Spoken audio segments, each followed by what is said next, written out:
안녕하세요. 제 할아버지와 할머니 두 분 모두 그렇게나 딸을 보고 싶어 하셨다네요. 오매불망 딸을 원하셨지만 끝끝내 아들만 보셨다는 것이 안타까운 대목이에요. 자식들은 오형제였죠. 오죽했으면 다섯째의 이름을 여성스럽게 짓기까지 하셨답니다. 친가는 원체 사는 형편이 괜찮은 집안이었어요. 문제는 자식 농사가 부정할 수 없을 만큼 분명하게 흉작이라는 것이었어요. 제 할아버지께서도 오형제라 하였죠. 할아버지가 딱 가운데 셋째이셨는데요. 형들 그리고 동생 녀석들까지 전부 형이며 아우며 가릴 것이 없도록 죄다 성정이 글러먹었지. 할아버지께서는 당신 혼자만 집안에서 성격이 멀쩡하고 생각하는 것도 정상이었다고 일찍이 주장해 오신 바 있었습니다. 당신이 직접 친형제들의 망나니스럽고 한량스러운 자태를 경험해 보셨었기에 자랄수록 그런 기질을 드러내는 자식들을 보면서 치를 떠셨습니다. 그건 고치려고 한다고 해서 고쳐지는 게 아니라고 그러셨고요. 자식들 일에는 멀찌감치 떨어져서 점점 손을 놓으셨습니다. 모르는 척 관망을 하는 게 당신의 정신건강에 아름답다고 판단하셨던 거예요. 그런 할아버지의 모습에 기가 막히고 속이 상하셨던 할머니께서는 그러나 점차 인정하실 수밖에 없었습니다. 짐승도 저것보다는 말을 잘 알아듣겠다. 당신의 배로 나와서 기른 자식들이 결코 평범하지 않음을 인정하시게 됐던 거예요. 할머니께서는 틈만 나면 당신의 가슴을 내려치시며 한탄을 하시는 게 일과가 되고 말았죠.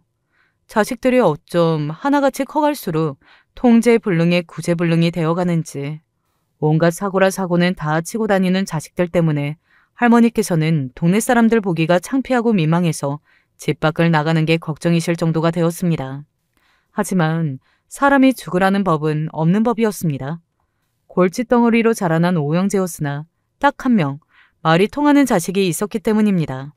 그건 바로 다섯째, 그러니까 막내였습니다. 아들은 이제 제발 그만 태어났으면 하는 바람으로 부모가 자식 이름을 여성스럽게 지었고 그리하여 다섯째는 주변에서 놀림받기에 딱 좋은 이름을 단체로 자라났으나 바로 그 자식만이 부모 속을 썩이지 않았습니다. 유일하게 망나니, 한량, 통제불능의 구제불능이 아니었던 다섯째는 자신의 형들을 보며 일찍이 든 생각이 있었습니다. 나는 무슨 일이 있어도 절대 저렇게는 되지 않아야겠다. 그 다섯째가 바로 제 아버지였답니다. 제 아버지가 집안에서 부모님의 예쁨을 독차지하는 자식임은 불보듯 뻔한 일이었죠. 특히나 자식 일에 마음을 많이 쏟으셨던 할머니께서 제 아버지를 무척이나 아끼셨습니다. 다섯째가 아니었다면 진작에 이승살이를 마감했을 거라며 우신 적도 있다고 하니 설명이 필요 없을 정도입니다. 앞서 밝혔듯이 그 시절치고 친가는 괜찮은 형편의 집안이었는데요. 자식들이 그 모양이었으니 할아버지께서는 일찍이 재산과 자식들의 수준을 저울질하면서 많은 고심을 남몰래 하셨답니다. 집에 돈이 어느 정도 있다는 것이 자식놈들로 하여금 빌붙을 언덕이나 미들구석이 되는 게 아닐까. 그래서 더 자식놈들이 끝갈대를 모르고 설쳐대는 게 아니야. 이건 영 느낌이 좋지 못하구만. 하도 진절머리가 나서 자식들이 뭘 어쩌든 간에 뒤떨어져서 관망하시는 편을 선택하신 할아버지였으나 재산 문제를 두고서는 생각이 많아지실 수밖에 없었죠. 그래서 장남이 성인이 되었는데 대학은 근처도 못 가보고 그렇다고 해서 일자리를 구하는 것도 아니며 술이나 퍼마시고 질 나쁜 놈들과 무리를 지어 다니면서 여자들한테 찍적거리는 모습에 결심을 마치셨습니다. 자식놈들에게 물려줄 돈은 먹고 죽으래도 없다. 앞으로 그렇게 정했어. 할아버지께서는 당신의 친형제들을 떠올리며 더욱 자식들을 믿을 수 없어 하셨고 아예 그때부터 재산을 겉으로는 축소해가며 거짓 작전을 꾸리셨습니다. 일이 없다, 돈이 안 모인다 이런 소리를 입에 달고 사셨고요. 집에 들어오지 말라고 쫓아내면 수치를 모르고서 집에 찾아와 문을 부수려들고 돈을 훔쳐가려 들었던 자식들이었기에 마음 먹고 쫓아낼 수도 없으니 점차 집에 돈이 없다는 쪽으로 노선을 정하신 할아버지의 의중을 할머니께서 눈치채셨고 수긍을 하셨습니다. 깨물어 아프지 않을 손가락이 없다지만 그래도 우리는 특별히 손가락 하나가 아프잖아요. 그 아픈 손가락에만 나중에 돈을 주는 걸로 하십시다. 어느 날 할머니께서는 조심스레 그런 목소리를 내셨고 할아버지께서는 별 대답을 안 하셨지만 알겠다는 듯 고개를 끄덕이셨다네요. 당연히 그 아픈 손가락은 제 아버지 얘기였고요. 언젠가부터 맨날 돈 없다는 소리를 하면서 힘없는 한숨만 내쉬는 부모의 모습을 보며 자식들은 그게 가짜라고 의심도 못하게 됐습니다. 그게 진짜라고 점차 믿게 되었죠. 부친이라면 모를까 모친 쪽은 어쨌거나 자식들과 심적으로 좀 더 가까웠기에 그런 모친이 돈 없다면서 울상을 맨날 짓고 있었으니 자식들은 그런 줄로만 알았습니다. 내심 할머니께서는 당신의 자식들이 점차 나이를 더 먹으면서 개가천선을 할 수 있지 않을까? 정신을 차리면서 돈이라도 성실하게 한 푼 벌어보려고 하지 않을까? 이런 기대를 가지셨다죠. 하지만 썩은 뿌리에서 새로이 잎이 자랄 수는 없는 법이었습니다. 장남은 크고 작은 사고를 치다 못해서 기어이 감옥에 가게 되었을 때 할머니께서는 모든 기대를 내려놓게 되셨습니다. 차남은 7살 연상의 여자를 임신시키는 바람에 20대 중반의 나이에 갑자기 결혼하게 되셨고요. 그 여자는 꽤 사는 집안의 딸이었는데 문제는 그 집안이 아주 합법적이고 모범적으로 살면서 재산을 모은 게 아니었다는 점이었습니다. 게다가 그 여자는 한번 다녀온 전적까지 있었죠. 결혼을 했었는데 1년 만에 결혼 생활이 끝났었다네요.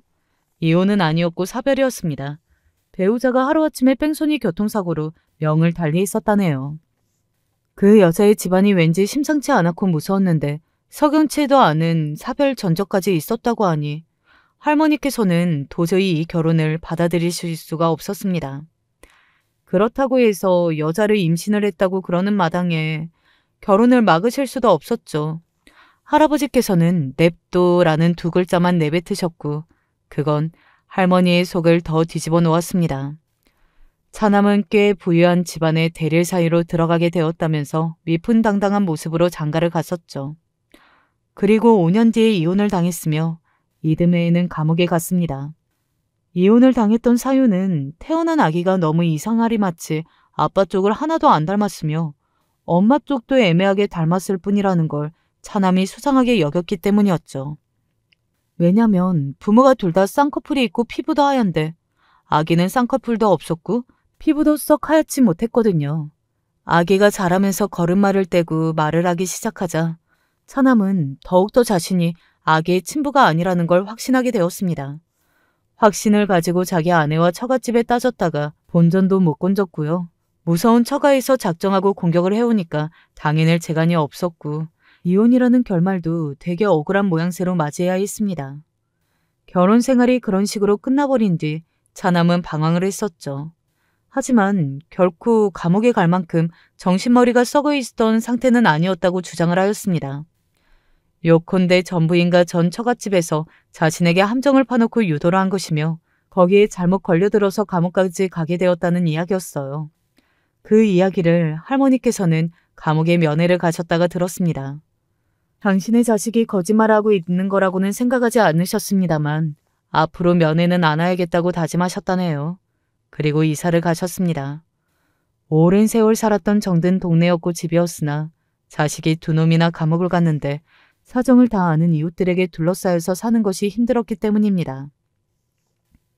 하지만 이것은 반드시 나쁜 일만은 아니었어요. 왜냐하면 망나니 구제불능 자식들 때문에 계속 재산을 축소하며 숨기셔야 했잖아요.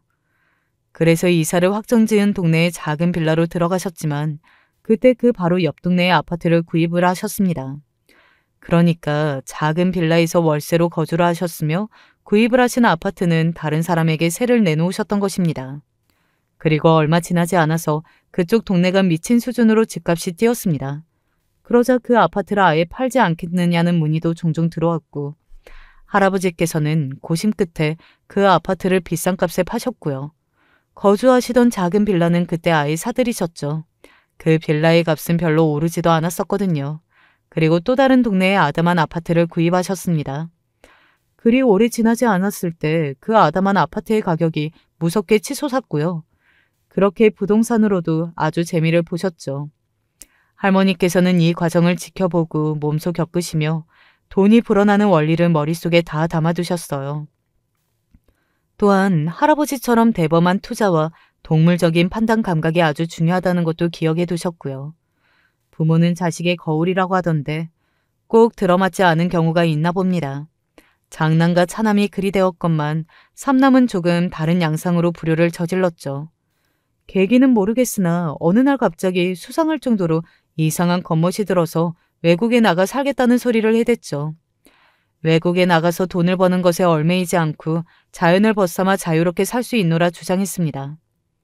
할머니께서는 자식이 낯선 외국 땅에 가서 살겠다고 하는 게 이해가 안 되고 걱정스러울 따름이었죠. 할아버지께서는 당신의 친동생도 그런 기질이 있어서 옛날에도 환장하는 줄 알았다고 하시며 절망적으로 고개를 저으셨습니다. 연병아, 우리나라에는 뭐 자연이 없어? 널린 게 자연이야. 남의 나라까지 가서 그러게 살고 싶다는 게 어디 정상이야? 미쳐서 그러는 거니까 그냥 두시오. 말려질 게 아니고 고칠 수 있는 게 아니니까. 할머니를 향해서 그냥 삼남을 알아서 자기 인생 망치도록 내버려두라고 그러셨습니다. 이미 글렀다고 하셨죠. 삼남은 정말로 외국에 나갔어요. 중국이었죠. 그리고 오래도록 소식이 들려오는 일은 없었습니다. 사남은 이 여자 저 여자를 만나고 다녔고 일도 한 가지로 온전치 해내지 못했으며 돈 관리에는 젬병이었고 특히나 자기가 뭘 좋아하는지 뭘 하고 싶은지 인생을 왜 사는지 이런 것도 정확히 정의를 내리지 못하던 자식이었습니다. 욕심도 야망도 아무 계획도 없었죠. 그렇게 흘러가는 대로 하루하루를 살다가 어떤 여자하고의 사이에서 아기가 생겼고요. 그때도 아무 생각 없이 그저 살다가 아이가 태어나고 나서야 그제야 혼인신고를 했다고 하네요. 그리고 몇 년 뒤 그 여자는 아이를 데리고서 사남의 곁을 떠났습니다. 아이랑 둘이서만 살면 어떻게든 잘 살 것 같은데 사남과 이대로 계속 같이 살면 세 식구 다 굶어 죽을 것 같아서 떠난다는 쪽지만 남긴 채로 말입니다. 그제서야 사남은 뒤늦게 정신이 좀 들었던 거예요. 그 이전까지는 한 가지 일을 꾸준히 하는 법이 결코 없었는데 그 이후로는 공장의 생산직이라든지 하는 일들을 최소한 몇 달 이상씩은 하기 시작했습니다. 때마다 크게 돈은 못 벌었어요. 돈 관리도 잘 못했고요. 그러나 남들처럼 평범한 일을 하면서 어떻게든 꾸준히 돈을 벌어보려는 것. 자식이 그 노력 자체를 부모는 높이 평가해 주었죠. 비록 할아버지께서는 인정을 안 해주셨으나 할머니만큼은 사남이 정말 돈이 필요해 보이는 상황이라면 조금씩 지원을 해주셨습니다. 왜냐하면 사남이 정신을 다잡은 계기이자 궁극적인 목표가 자기 처자식을 되찾는 일이라는 걸 할머니께서는 알고 계셨기 때문이었죠. 조금 씁쓸한 대목입니다만 수년이 흘러서 그 여사는 다른 남자와 재혼을 했습니다. 자신과 아이를 따스하게 받아주고 품어줄 그런 남자를 새로 만나서 새 출발을 했어요. 풍족하지 않지만 단란한 가정을 꾸리며 그렇게 살아갔고요. 결말은 그렇게 났으나 사남은 좌절하고 낙담하기보다는 꾸준히 일을 하며 살아가는 일상을 앞으로도 보내자는 다짐을 했습니다. 마음을 제법 바르게 먹었기 때문인지 새로운 상대를 만나 결혼도 했죠. 할머니께서는 그러나 이 조합을 별로 마음에 안 들어 하셨답니다. 가진 게 없을 수 있고 배운 게 없을 수 있지. 그런데 싸가지마저 없으면 이건 뭐 어쩌자는 이야기야. 하나부터 10까지 마음에 안 드는 인물을 며느리로 인정하기 싫어하셨죠. 게다가 그쪽에서는 한술 더 떠서 아예 본인에게는 시댁이 없는 것처럼 굴었습니다. 그러니 할머니 입장에서는 기도 안 찼을 거예요. 유일하게 달랐던 다섯째, 막내에게 향했던 기대감은 쉬이 갈무리 될 수 있는 게 아니었을 테고요. 자기 형들처럼 되기 싫었던 다섯째는 착실하게 학창시절을 보냈고 그런대로 공부를 잘했으며 4년제 대학을 갔습니다. 얼마나 부모의 마음을 어루만져주고 위로를 해주는 자식이었겠나요. 그런 효자가 눈에 넣어도 안 아플 막내가 하필이면 가난에 빠진 집안의 여자랑 결혼한다고 그랬으니 할머니가 속상해서 가슴이 무너져 내릴만 했습니다. 너무나도 속상해서 그때 즉각 들어 누우셨다네요. 제 외가 집안은 엄청나게 가난했습니다. 그냥 가난한 것도 아니고 아주 많이 가난해서 걸핏하면 굶어 죽을 위기에 직면해야 했습니다. 게다가 그토록 형편이 좋지 못했건만 자식은 무려 6이나 되었죠. 더 놀라운 대목은 그 자식들이 대체로 멀쩡히 자기 밥 벌어먹고 사는 경우가 드물었다는 것입니다. 외가를 보자면 부모는 자식의 거울인 게 맞습니다. 왜냐하면 제 외할아버지께서는 만사가 귀찮아 하시던 분이었거든요. 요새 인터넷에 쓰는 표현을 빌리자면 태어난 김에 그냥 사는 사람이라고 할 수 있던 분이 바로 제 외할아버지셨습니다. 특별히 뭘 이루고자 하시는 게 없었고요. 가장으로서의 기계, 책임감 그런 건 역시도 없었습니다. 매사에 허허실실이라서 가장의 권위를 앞에서 자식들을 잡았다든가? 뭐 그러시지는 않았으니 그나마 장점이 있기는 하네요. 한 번도 자식들을 무섭게 혼내거나 윽박지르고 때린 적이 없으시다고 합니다. 하지만 책임감으로 자식들을 돌봐주지 않으셨기 때문에 배가 고파서 힘없이 늘어져 있는 자식들을 보고도 위기감을 못 느끼시는 얼굴을 하셨다네요. 외할머니께서는 생활 감각이 좀 떨어지시는 분이셨습니다. 한마디로 야무지지 못하셨어요. 솔직히 집에서 생활하면서 자식들의 입장에서는 엄마라는 존재가 엄청 중요하고 대단하잖아요. 밥, 요리, 청소, 빨래, 자식 훈육이며 세세한 간섭까지. 오만 걸 도맡는 게 엄마의 역할이죠. 오죽하면 여자는 약해도 엄마는 강하다는 표현이 있겠나요. 하지만 외할머니께서는 좀 남다르셨던 분인 것이죠. 자식들을 여럿 낳았으니까 그것들이 얼마씩이라도 벌어오면 형편이 좀 낫겠지. 그것들이 얼른 나가서 돈을 벌어왔으면. 그런 기대를 하시면서 자식들을 6 낳으셨다는 게 여러모로 생각이 많아지는 대목입니다. 외할머니께서는 어째서 자식들이 부모를 닮는다는 것을 고려 못하셨던 것일까요? 사실 옛날 그때로 보자면 자식들 머릿수가 일꾼의 머릿수이며 돈을 벌어줄 자금줄의 개수인 건 맞았습니다. 그러나 먹을 입의 개수인 것이 우선이었죠. 가뜩이나 어려웠던 집안 형편은 먹어야 할 입들이 늘어날수록 자꾸만 더 기울어갔습니다. 첫째인 장녀는 그 시절 어려운 집안에서 난 장녀의 전형과는 다르게 희생정신으로 똘똘 뭉쳐있지 않았어요. 한없이 유약한 성정을 지니고 있었을 뿐이죠. 집안 형편이 어려워 학업을 길게 이어갈 수도 없는데 대신 그런 때 아무 불만도 표하지 않았습니다. 집이 너무 가난해서 장녀는 한동안 다른 집에 보내진 적도 있었죠. 그 집에 가서 집안일이라도 하면서 빌붙어 있으라는 뜻으로 외할머니께서 장녀를 보내셨다고 합니다. 하지만 장녀는 며칠 후 자기 발로 돌아왔어요. 그 집에서 지내는 게 너무 눈치가 보여서 힘들다는 이유로 말입니다. 머나먼 길을 장장 이틀에 걸쳐서 길에서 노숙을 해가면서 돌아왔죠. 외할아버지께서는 불쌍하니까 이제 장녀를 어디든 쫓아내지 말라고 하셨습니다. 외할머니께서는 집에 먹을 것도 없는데 돌아와봤자 뭐가 좋냐고 하시면서 장녀더러 동생들이나 그럼 잘 돌보라고 하셨습니다. 놀랍게도 장녀는 동생들을 돌보는 것도 잘 못하였죠. 성의도 의욕도 별로 없었거든요. 첫째 밑으로 나머지 자식들도 대체로 성격들이 다 그러하였습니다. 맹하게 짝이 없었죠. 그러면서 희한하게 고집들은 좀 있었고요. 다들 야무지지 못하고 생활 감각이 떨어졌는데 셋째가 홀로 두드러졌습니다. 제 엄마의 이야기입니다. 엄마가 외가에서 구세주 역할을 하셨네요. 형편상 고등학교도 안 나오셨고 일찍이 사회생활을 시작하셨습니다. 그럼에도 불구하고 돈을 못 모으셨는데 버시는 족족 가족들에게 다 써버리셨기 때문입니다. 외가 식구들은 죄다 엄마한테 빌붙어서 지냈어요. 이렇듯 적나라한 표현을 쓰는 게 좋지 않지만 그게 사실이었던 걸 어찌하나요? 다들 엄마만 바라보며 기대하면서 손가락이나 쪽쪽 빨고 있었던 것이 외가 집안의 과거의 모습입니다. 남자도 아니고 여자가 몸만 딸랑 시집오는 거? 그래 그건 내가 그렇다고 치면서 받아들이마. 그럴 수도 있지. 돈이 없고 능력이 없는 건 충분히 내가 이해를 하겠는데 어떻게 집구석이 그따위냐는 거지. 그따위 집구석이랑 어떻게 사돈을 맺어?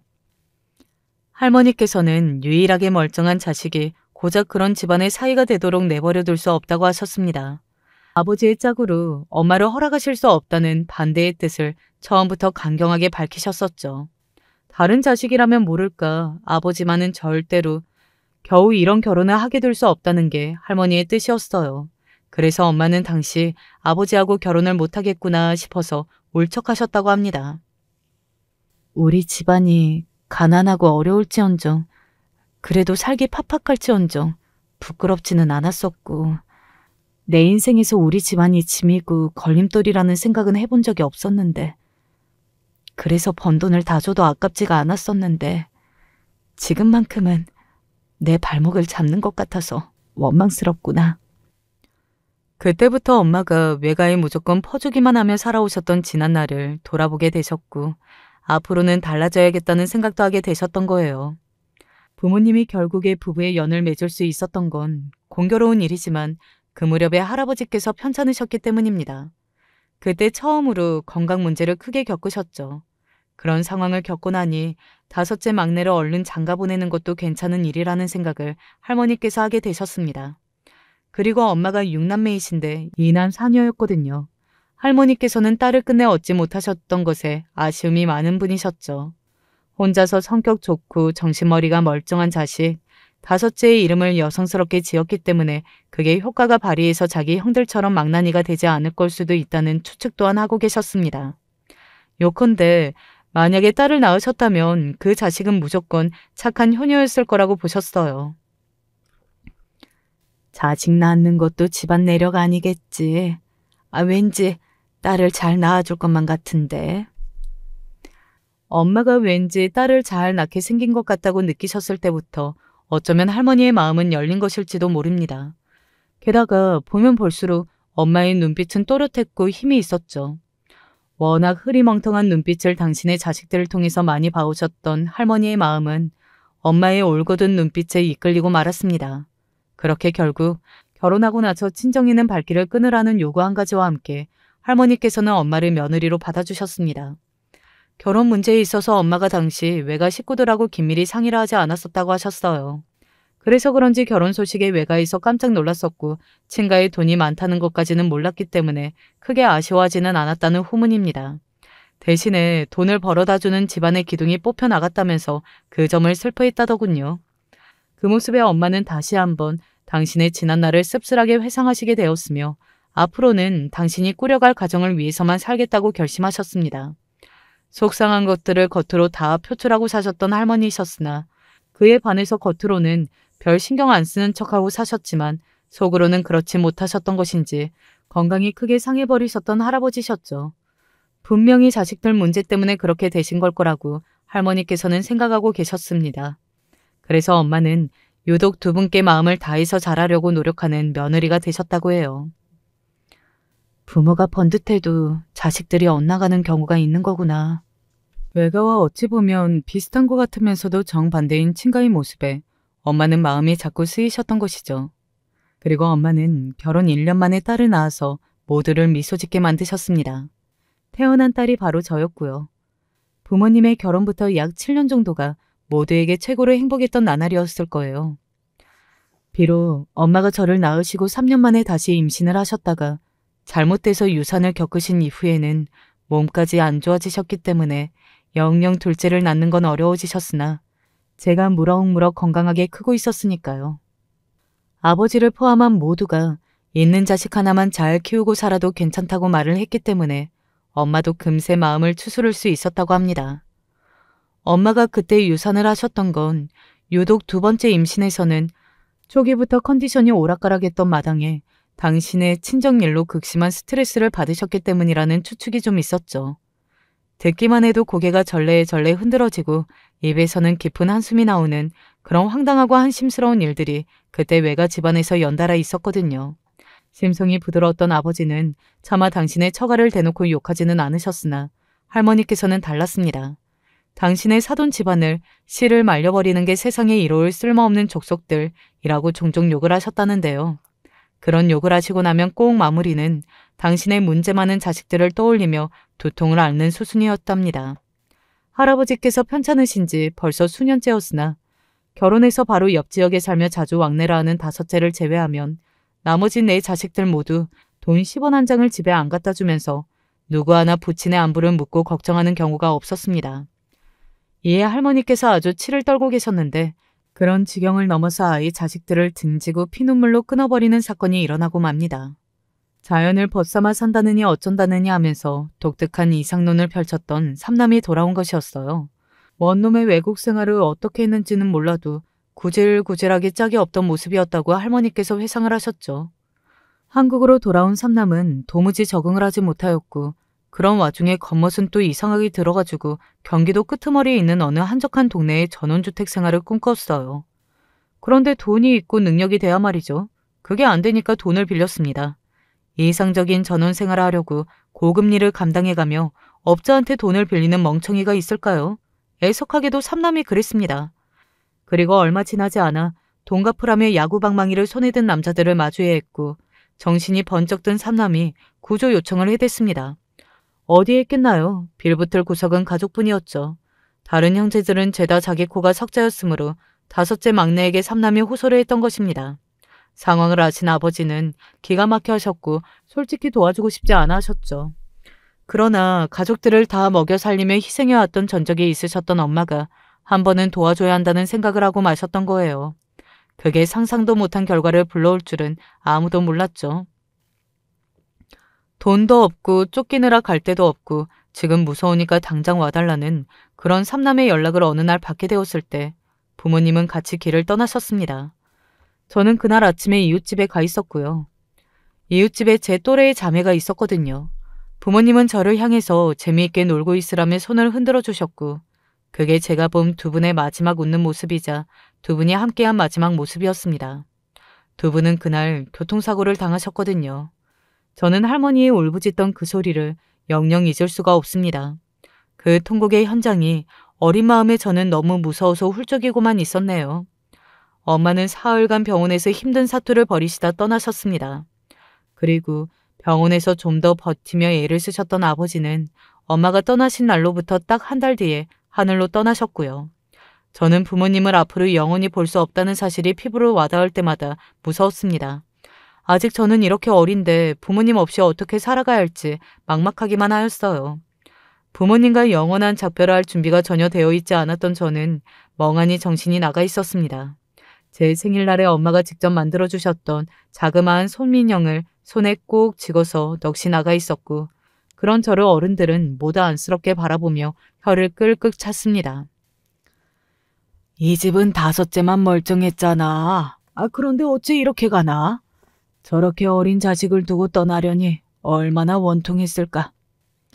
그 정신 나간 이 집 셋째는 듣자하니 중국인지 뭔지 어디 나가서 안 보였었다고 하던데. 괜히 왜 돌아와서 멀쩡한 자기 막내 동생을 죽여나? 거참 미친놈이 따로 없네. 이 집 며느리는 또 무슨 죄야? 아유, 불쌍해, 너무 불쌍해. 정말 안 됐어. 그런 수군거림을 저는 다 듣고 있었습니다. 외롭게 혼자였어요. 저를 도와줄, 제 손을 잡아줄 리는 아무도 없는 것만 같았죠. 그렇게 소민형만 하염없이 지고 있던 때 소란이 일었습니다. 아버지의 장례식장을 찾아온 외가 식구들이었습니다. 우리 손녀 강아지, 이 할미하고 가자. 그리고 외할머니께서 제 손을 잡아 끄셨어요. 저는 외할머니가 너무 낯설었고 그래서 같이 가고 싶지 않았습니다. 하지만 외가 식구들에게 둘러싸여서 벗어나는 게 쉽지 않았죠. 외할머니의 손에 이끌려서 불안하게 걷고 있는데 외가 식구들이 제 머리 위로 수근거리는 게 들려왔습니다. 이러면 돈을 받아낼 수 있는 거지? 그럼 당연하지. 애 키우는 값은 줘야 하는 거 아니냐고. 그렇게 한마디만 하면 될걸? 틀린 소리도 아니잖아. 우리 쪽에서 애를 맡아 키워준다는데 돈으로 애를 치워버리는 게 그쪽에서도 편하겠지. 저는 이제 어른들의 수근거림을 그만 듣고 싶다는 생각이 들었습니다. 하지만 엄마가 돌아가신 목숨값을 받아내지 못한 게 분하다며 저를 키워준다는 면목으로 돈을 제대로 뜯어낼 것이라는 수근거림은 이어서 계속 들려왔습니다. 엄마가 당신의 친정을 입에 담으실 때마다 골치 아픈 얼굴을 하셨었고 그래서 저는 제 외갓집을 거의 가보지 못한 채로 자라났다는 사실이 새삼 떠오르더군요. 외갓집에 도착하면 혼자 어떻게든 탈출을 할 것이라고 마음을 먹고 있던 바로 그때였습니다. 지금 뭐 하는 짓들이야? 누구 마음대로 우리 집안의 귀한 손녀를 데려가는 거야. 초췌하여 거의 당장이라도 쓰러지실 것 같던 몰골의 할머니께서 저를 발견하셨던 거예요. 그리고 즉각 형형한 눈빛을 하셨고 또렷한 음성으로 외치셨습니다. 방금 전까지만 해도 거의 쓰러질 것처럼 보였던 분 같지 않았죠. 사돈, 제 딸이 낳은 제 손녀를 제가 데려가려고 하는 것뿐입니다. 참나, 무슨 소리를 하시는 건지. 며느리는 우리 집안 사람이었고 이 아이는 내 친손녀인데. 많이 힘드신 상황에서 그렇게 무리하실 것 없어요. 어떻게 손녀까지 맡아 키우실 정신이 있으시겠어요? 안 그래요? 외할머니께서 그렇게 물으셨을 때 할머니께서는 저를 바라보셨습니다. 그러자 저는 이 상황이 겁이 나고 무서워서 뭐라고 말은 못하고 대신에 소민영을 품에 꽉 안았을 뿐이었죠. 그건 엄마가 직접 만들어주신 것임을 할머니께서는 익히 잘 알고 계셨습니다. 애를 데리고 가서 어디 한몫 챙겨보려는 건 아니시고? 저를 바라보신 할머니께서 피식 웃으시며 그렇게 물으시자 외가 식구들 일동이 난리가 났어요. 절대 그런 게 아니라고 주장했죠. 그렇다면 당연히 우리 집안에 돈 달라는 소리도 안 하시겠네. 키워 마땅할 애를 키우는 것뿐이니까. 설마 그걸 빌미로 돈을 뜯어낼 심사는 아니실 거잖아. 저를 데리고 간다면 땡전 한 푼 줄 수 없다고 할머니께서는 못을 단단히 박으셨습니다. 알아서 키우라고 말입니다. 그러자 놀랍게도 외할머니께서 제 손을 슬그머니 놓으시는 게 아니겠어요? 아니, 그래도 그렇지 친손녀라고 하면 좋은 마음으로 키우는데 들어갈 돈은 보내줄 수 있는 거 아니에요? 그게 맞죠? 맞기는 뭐가 맞나? 하여간에 스스로 벌어먹을 생각은 안 하고 어디 콩고물 부스러기 떨어지는 구멍이 있을까 싶어서 그것만 바라보며 사는 사람들하고는 상종을 하면 안 돼. 할머니께서는 아주 크게 혀를 끌끌 차셨습니다. 외가 식구들 모두 당혹스러운 얼굴이었죠. 외가의 계획을 경황 없는 와중에도 단번에 꿰뚫어 보신 할머니가 대단하게 느껴졌습니다. 농담이 아니고 진담으로 애 키우는 값은 한 푼도 줄 수 없다고 재차 할머니께서 선언하셨을 때 외할머니께서는 입술을 잘근 깨무시며 먼저 휙 돌아서셨습니다. 그러자 나머지 외가 식구들이 어색한 헛기침을 하면서 뒤를 따르더군요. 제 생각에는 이미 기세에서부터 외가 식구들은 할머니 한 분에게 싹 다 밀렸던 것 같네요. 외가 일동이 모두 떠나고 할머니께서는 힘겨운 듯 장례식장 바깥의 벤치에 털썩 앉으셨습니다. 고단하고 슬픈 기색으로 하늘을 올려다보시는 할머니의 얼굴에 저는 소민영을 들이밀었습니다. 할머니, 저는 이제 안 올 거예요. 부모님이 보고 싶어서 울고 싶어지면 여기 인형한테 대신 울어달라고 그럴 거거든요. 저는 이제 안 울어요. 그러니까 할머니도 울지 마세요. 우리 같이 웃으면서 살아요. 엄마가 그랬어요. 힘들어도 웃으면 힘이 난다고요. 그래? 너희 엄마가 그런 소리를 했었어? 어쩐지 시아비 돌보면서 시어미 잔소리를 듣는 와중에도 기죽는 법 없이 싹싹하고 항상 명랑했었지. 비결이 웃는 것이었구만. 이제야 알았네. 오냐, 나도 그렇게 해보마. 서글픈 눈매를 하시고도 할머니께서는 애써 인매를 당겨 웃으셨습니다. 그래서 저도 올 것 같은 기분이었으나 배시시 웃고 말았던 것 같아요. 그날 할머니와 저는 떠난 사람들을 위해서라도 앞으로 더 열심히 씩씩하게 살고자 함께 다짐을 한 셈이었습니다. 할머니께서는 당신의 삼남이 눈물의 사죄를 하였으나 받아주지 않으셨어요. 그리고 저에게 이런 소리를 하셨었죠. 사람 천성은 안 바뀌더라. 내 가족이라도 내 자식이라도 그건 변함없는 사실이야. 너도 살면서 명심해라. 부모님이 사고로 떠나신 후 시리에 빠져 계셨던 할아버지께서는 몸이 날로 약해져 갔습니다. 그나마 할아버지께서 건강을 잃으신 후 인생에 보람과 낙이 있었다면 그건 바로 제 부모님 두 분이었죠. 자랑스러운 아들과 착한 며느리 말입니다. 그래서였는지 할아버지께서 떠나실 적에 이제 더 이상 삶에 미련이 없다는 듯 조용히 눈을 감으셨는데요. 유언을 남기셨습니다. 절대로 앞으로도 자식놈들한테 재산은 알리면 안 돼. 무슨 뜻인지 알아들었지? 아무럼요. 그리고 재산 관리는 앞으로 더 내가 잘할 거니까 걱정은 말아요. 내가 당신만 믿고 가네. 자식복은 없는 셈이었지만 부인복 하나는 내가 있었네 그려. 할아버지와의 이별은 예고되어 있었던 것이고 그래서 마음의 준비를 다 하고 있었으나 그럼에도 불구하고 그 순간이 찾아오자 너무 슬펐습니다.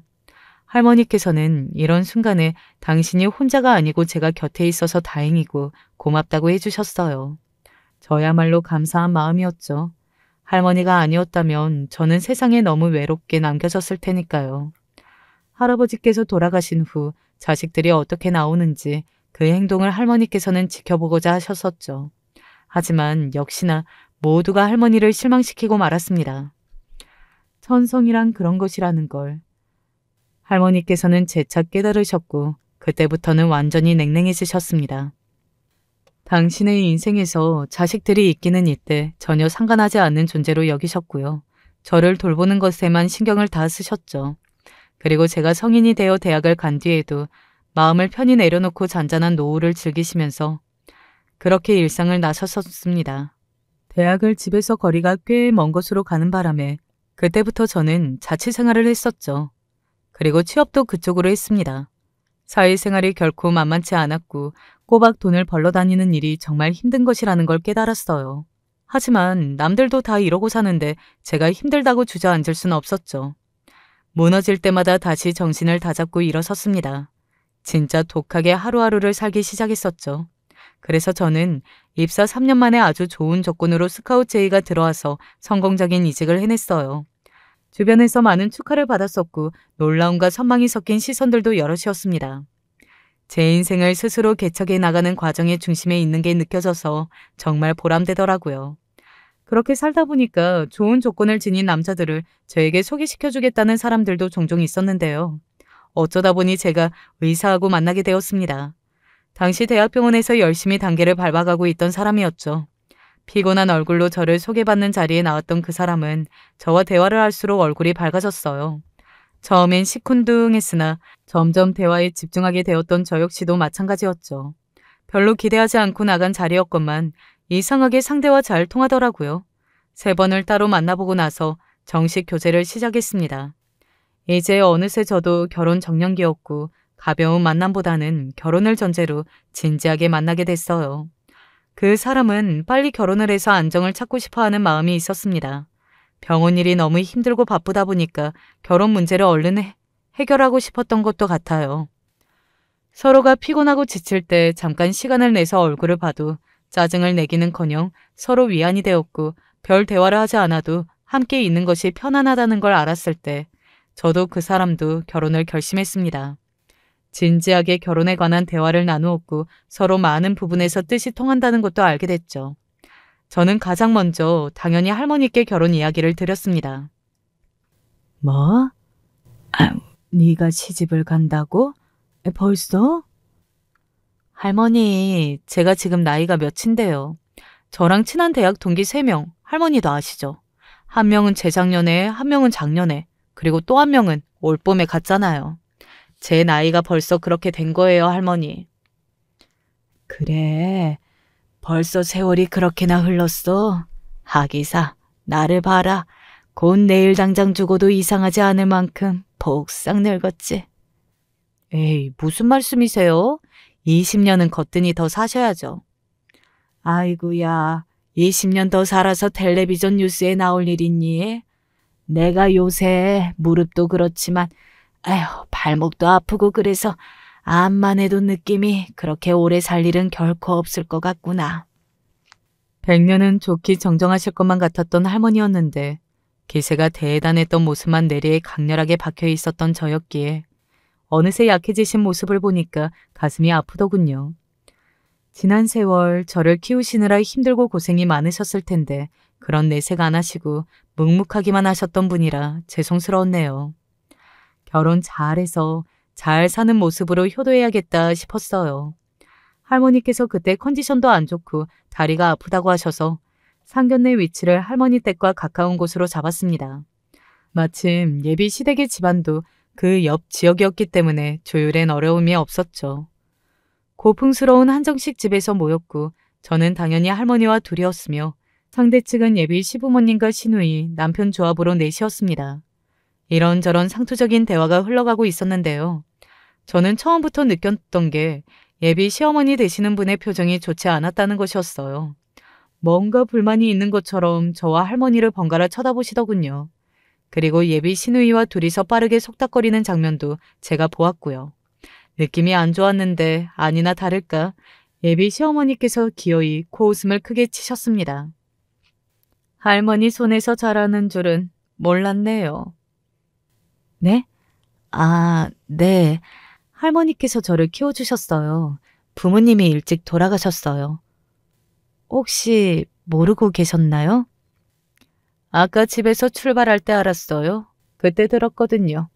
우리 아들 녀석이 미리 얘기하면 이 엄마가 반대를 할까봐 미리 얘기를 못한 거죠. 내가 부모 형제 없는 여자라는 소리를 듣고도 일단은 꾹 참고 와봤어요. 어떤가 한번 보기는 해야 할 것 같아서. 그런데 이건 아니죠. 대체 어떤 부분이 아니라는 건지 말씀해 주시겠어요? 명색이 의사인데 의사랑 결혼하려면 부모 형제는 없어도 최소한 돈이라도 있어야 하는 거 아닌가? 맨입으로 의사랑 홀라당 꿀꺽 하려고 했다는 거야? 내가 우리 아들을 의사로 만들려고 들인 노력과 수고가 얼마치인데 참나 어이가 없으려니. 예비 시어머니의 외침 뒤로 예비 남편의 난처해진 얼굴이 보였고요. 예비 시누이는 이게 당연한 상황이라는 듯 거만하게 턱을 치켜들었습니다. 예비 시아버지께서는 괜히 딴 곳을 바라보시며 딴청을 피우셨고요. 그러니까 종합을 해보자면 직접 대면을 해본 할머니와 저의 모습이 꽁돈 한 푼 없게 생겨먹어서 기대하기에는 글렀다 싶으니 지금 이 자리를 깽판 놓았다는 뜻이었습니다. 제가 다니는 좋은 직장, 그거 하나만 보고 의사 아들을 내어줄 수 없다면서 예비 시어머니께서 목에 핏대를 세우시더군요. 아무리 그래도 이쪽이 어른인데 언성 높이는 거 썩 보기 좋지는 않네요. 어르신, 수지 타산이 안 맞으니까 그러죠. 손녀를 전문직으로 못 키워내셨으니까 지금 그러시는 겁니다. 아, 손녀가 의사라고 생각해보세요. 부모 형제 없는 고아놈이 할아버지 손에서 컸는데 집에 돈도 없다? 그러면 그놈이 아주 날강도처럼 느껴지지 않으시겠어요?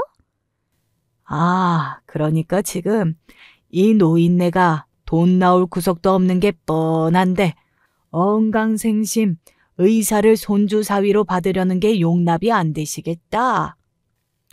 연세에 비해 정신은 아주 멀쩡하시네요. 네, 맞습니다. 남의 집 귀한 아들을 데려가시려면 돈이라도 있어야 할 거 아니에요? 저는 예비 시어머니 되시는 분이 정말 미친 줄 알았습니다. 저렇게 막장으로 행동을 하시다니 제 얼굴이 다 화끈거리고 할머니께 면목이 없어서 죄송해 미치려던 바로 그때였어요. 난데 자네 지금 당장 내가 말하는 곳으로 와줄 수 있나? 할머니가 금세 어디론가 전화를 거신 게 아니겠어요.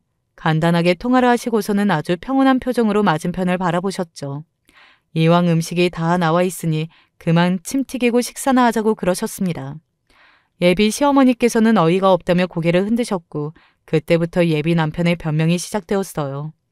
가족들 간의 상의가 안 돼서 지금 이런 상황이 난 거라고 말입니다.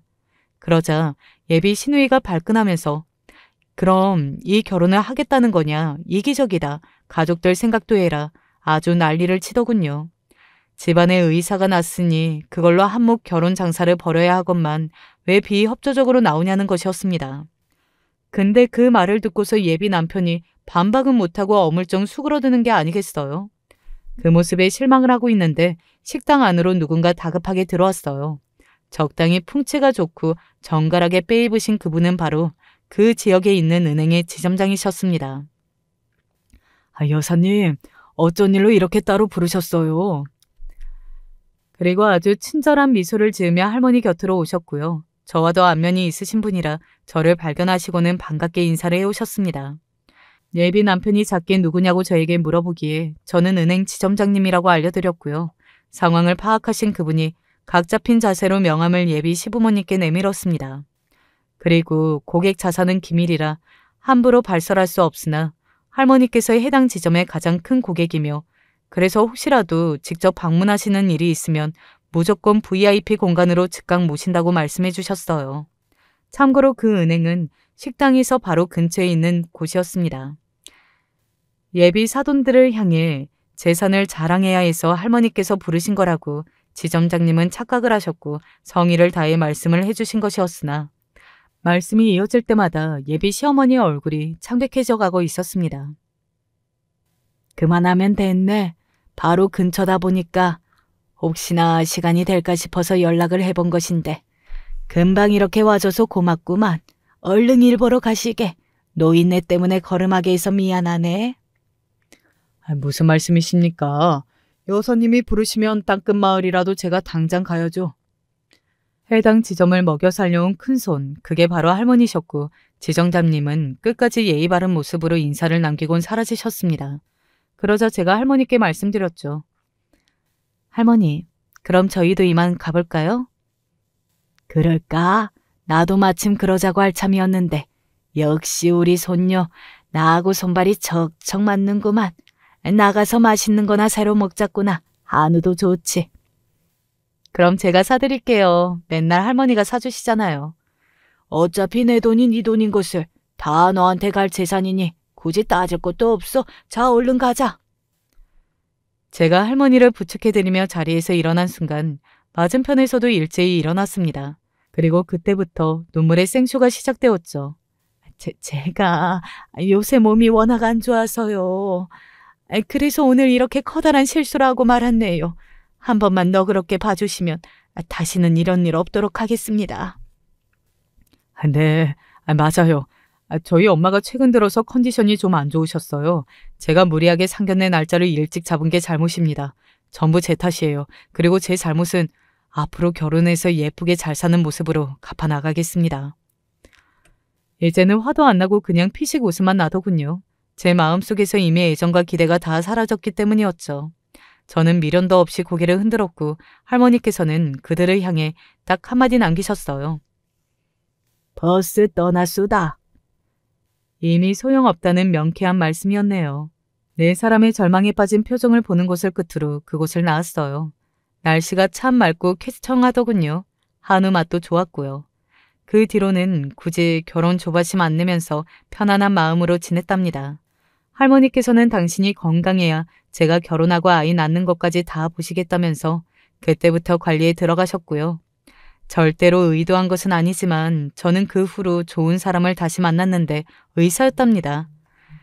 심지어 소개로 만난 것도 아니었고 우연히 취미 활동에서 만난 것이었어요. 집안도 아주 유복하고 가족들 모두 화목하고 본인도 사랑을 많이 받고 자라서 해맑은 사람이에요. 성실하게 이럴 데 없고요. 그래서 할머니께서 무척 마음에 들어 하신답니다. 저에게 100점짜리 손녀라고 하면서 기쁜 마음을 표현해 주셨는데요. 저는 이렇게 말씀드리고 싶어요. 당신은 저에게 만점짜리 할머니라고요. 안녕하세요. 남들이 하는 만큼 살아왔는데 돌아보니 내 앞으로 남은 게 아무것도 없다면 어떻게 하는 게 좋을까요?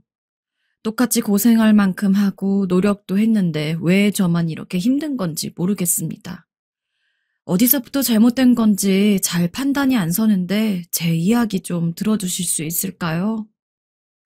현재 저는 60대이고 제 나이대 여성들이 대부분 그렇듯이 딱히 연애를 하거나 남편을 사랑해서 결혼한 것은 아닙니다. 물론 그중에 그런 상황에 속하는 분들도 있겠지만 적어도 저는 아니라고 말하고 싶은데요. 지인의 소개로 만나게 되었고 서로 이 정도면 적당하다고 생각하게 되어서 몇 번 만남을 이어가면서 결혼을 하게 되었어요. 하지만 결혼 생활은 전혀 편안하지 않았고 갈수록 태산이더군요. 왜냐하면 저희 남편이 무척 고지식한 데다가 가부장적인 구석이 있었어요. 얼마나 답답한 사람인지 제가 사람들과 교류하거나 밖에 나가는 것을 무척 싫어했답니다. 어쩌다가 여고동창들을 좀 만나려고 하면 온갖 난리를 치면서 반대하는 거예요. 이런 부분까지 허락을 받아야 하나 싶어서 좀 울컥했지만 예의상 물었는데 어찌나 화를 내는지 당시 남편의 소리를 듣고 제 친구들까지 질려버렸더군요. 여자가 돼서 어디 밖을 돌아다니는 거야? 밖에서 돈 벌어주는 것 같고 제대로 남편을 모셔야 할 거 아니야? 으이그, 밖에서 돈이나 또 써대고 있지. 내가 돈 쓰지 말랬지? 제 답변을 기다리고 있던 친구들은 부랴부랴 전화를 끊어버렸고 남편과의 사이가 무난한 친구들 앞에서 저는 완연히 망신을 당했습니다. 친구들은 아유, 네 남편 무서워서 살겠니? 이혼해라 하며 저를 치근하게 여겼고요. 가끔씩 통화만 하는 정도로 근황을 듣고 저는 거의 바깥 세상과 단절된 것과 다름없었어요. 그래도 제가 선택한 남편이고 그때는 다들 그렇게 사는 줄 알았으니 어쩌겠습니까. 그냥 이렇게 사는 수밖에 없다고 생각했어요. 그러던 어느 날 묵묵히 그렇게만 살고 있던 저에게 왜 그렇게 사냐고 채찍을 던지는 듯한 일이 일어났어요. 어쩌면 그때 강하게 결심을 해야 했던 걸까요? 당시 저는 충격이 너무 커서 며칠을 알아누웠고 산 송장처럼 지냈습니다. 길게 말할 것 없이 바로 말하자면 남편이 바람을 폈던 거예요. 매번 술을 먹고 밖으로 돌고 집에 와서도 몇 마디 대화도 없던 남편이었고 저도 애정 같은 건 거의 없었어요. 아무리 그런다고 해도 여자를 밖에서 만나고 다닐 줄 제가 알았겠습니까? 술이랑 손찌검은 참아도 바람은 못 참는다고 생각했던 저에게 그날 남편 옷에서 나온 여자 립스틱은 너무나 충격이었어요.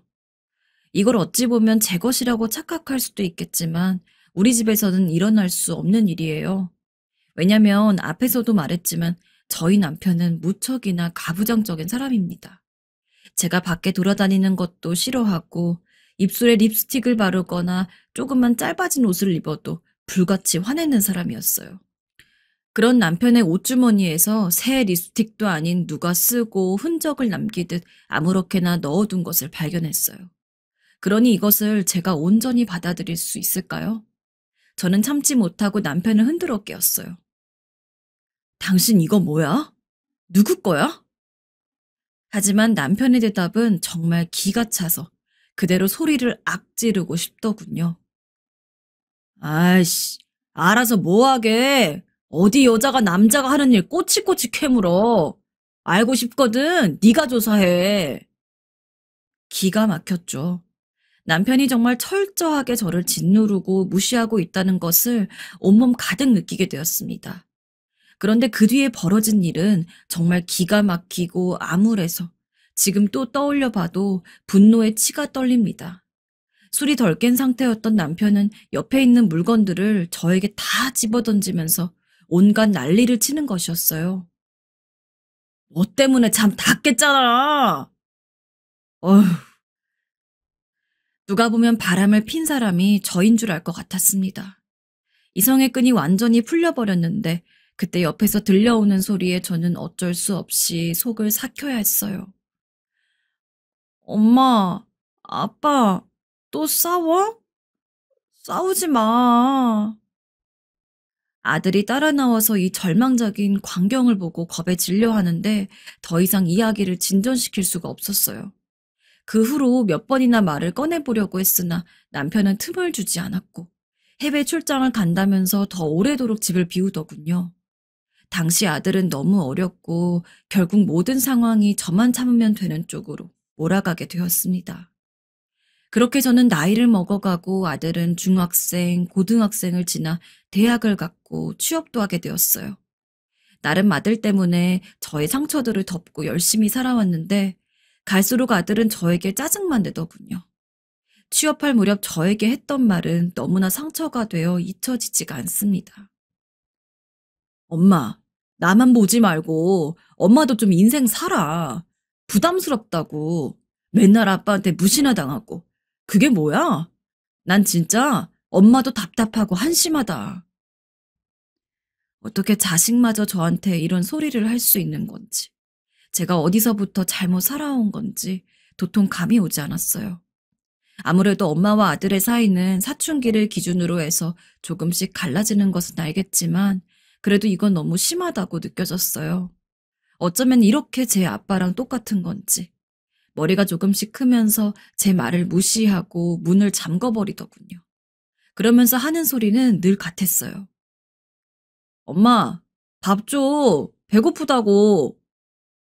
엄마, 돈 줘. 돈 없다고.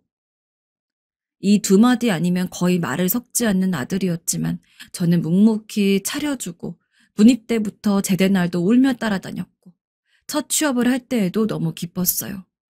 아들 말처럼 제 인생의 낙이 자식 하나뿐이었기에 그게 실제로 부담스럽게 느껴졌던 걸까요? 그럼 어떻게 하면서 살아야 했던 건지. 이제 와서 저에게 잘못 살았다고 손가락질 하는 건 너무 가혹하게 느껴지더군요. 다른 길을 생각해 볼 수 없도록 모든 게 남편의 틀 안에 가둬진 채로 살았기 때문이에요. 이때부터였을까요? 주변의 지인들이나 친구들 이야기를 들어보면 미운 정, 고운 정 모두 갖고 있고 서로 사랑하고 사랑받은 기억을 조금씩은 언저리에 갖고 있었어요. 그 덕에 이 나이껏 여전히 싸우면서도 산다고 하는데 저에게는 전혀 그런 것이 없었어요. 그저 미움, 분노, 환멸, 증오 뿐이었습니다. 이전 사건 이후에도 남편은 몇 번이나 바람을 피워댔고 그걸 종용하는 제 입을 막기 위해 물건을 던지는 등 야만인 같은 행동을 일삼아대니 저는 더 물을 수도 없었어요. 그렇게 참고 있는 제가 우스웠던지 툭하면 입버릇처럼 이혼을 말하는 것이었어요. 그렇게 억울하면 이혼해. 당신 주제에 이혼이나 할 수 있겠어? 뭐하고 살게? 혼자 어디 식당에서 일이라도 하려고? 아이고 웃기는 소리 하네. 뭐라고요? 당신 말 다 했어요? 말 다 했다. 내가 뭐 못할 말 했어? 틀린 말 했냐고. 이 말을 몇 번이나 들어왔는지 모릅니다. 그때마다 굴욕스러운 표정으로 눈을 꽉 감고 저는 늘 방으로 들어갔고 울어대는 아들을 안고 그저 말없이 참기만 했습니다. 그때 품 안에 아들이 점점 자라서 머리가 커지고 이제는 위에서 저를 내려다보면서 한심해하는 얼굴을 보게 되었어요. 아들이 저에게 했던 말이 계속 울려 퍼지면서 견딜 수 없는 지경이 되었습니다. 엄마는 맨날 그러니까 아빠한테 무시당하고 살지. 왜 그렇게 살아? 한심하다, 한심해. 이 말이 자꾸 맴돌면서 저는 60 나이가 다 되어서 이 인생을 뒤집을 결심을 하게 되었어요. 남편뿐 아니라 아들에게도 무시당하는 실정을 살다 보니까 화병에 우울증에 뭘 해도 화만 치밀어 올랐어요. 변변한 친구도 없고 상담할 사람도 없이 이렇게 나이만 들어버렸고 60년 넘은 인생을 살다 보니 손에 남는 게 없더군요. 좀 더 빨리 찾아왔다면 뭔가 달랐을지도 모르겠지만 더 늦추고 싶지 않았어요. 매번 남편의 부속품처럼 아들의 뒤치다꺼리를 하는 인생으로 살아왔기에 지금부터라도 자유로워지고 싶더군요. 사실 이혼이라는 이야기를 남편 입으로 들을 때에는 너무 두렵고 무서웠어요. 제 어머니 세대나 친구들만 봐도 흔한 것이 아니었고 무조건 인내하고 참는 게 잘 사는 것이라고 믿었으니까요. 하지만 이젠 다 내려놓고 저부터 남편에게 이혼을 공표하고 싶었어요. 그래서 여러 가지 고민을 해본 뒤에 남편을 불렀고 제 결심을 말했습니다. 저도 무작정 알아본 것은 아니고 이런 상황에서 제가 뭘 얻을 수 있는지를 다 조사해본 뒤였어요. 남편의 재산은 꽤 있는 편이었고 저도 몇십 년을 함께 살았고 기여한 바가 있다고 판명되기에 어느 정도는 받을 수 있겠더군요. 그러니 남은 여생만은 제발 혼자 보내고 싶었어요.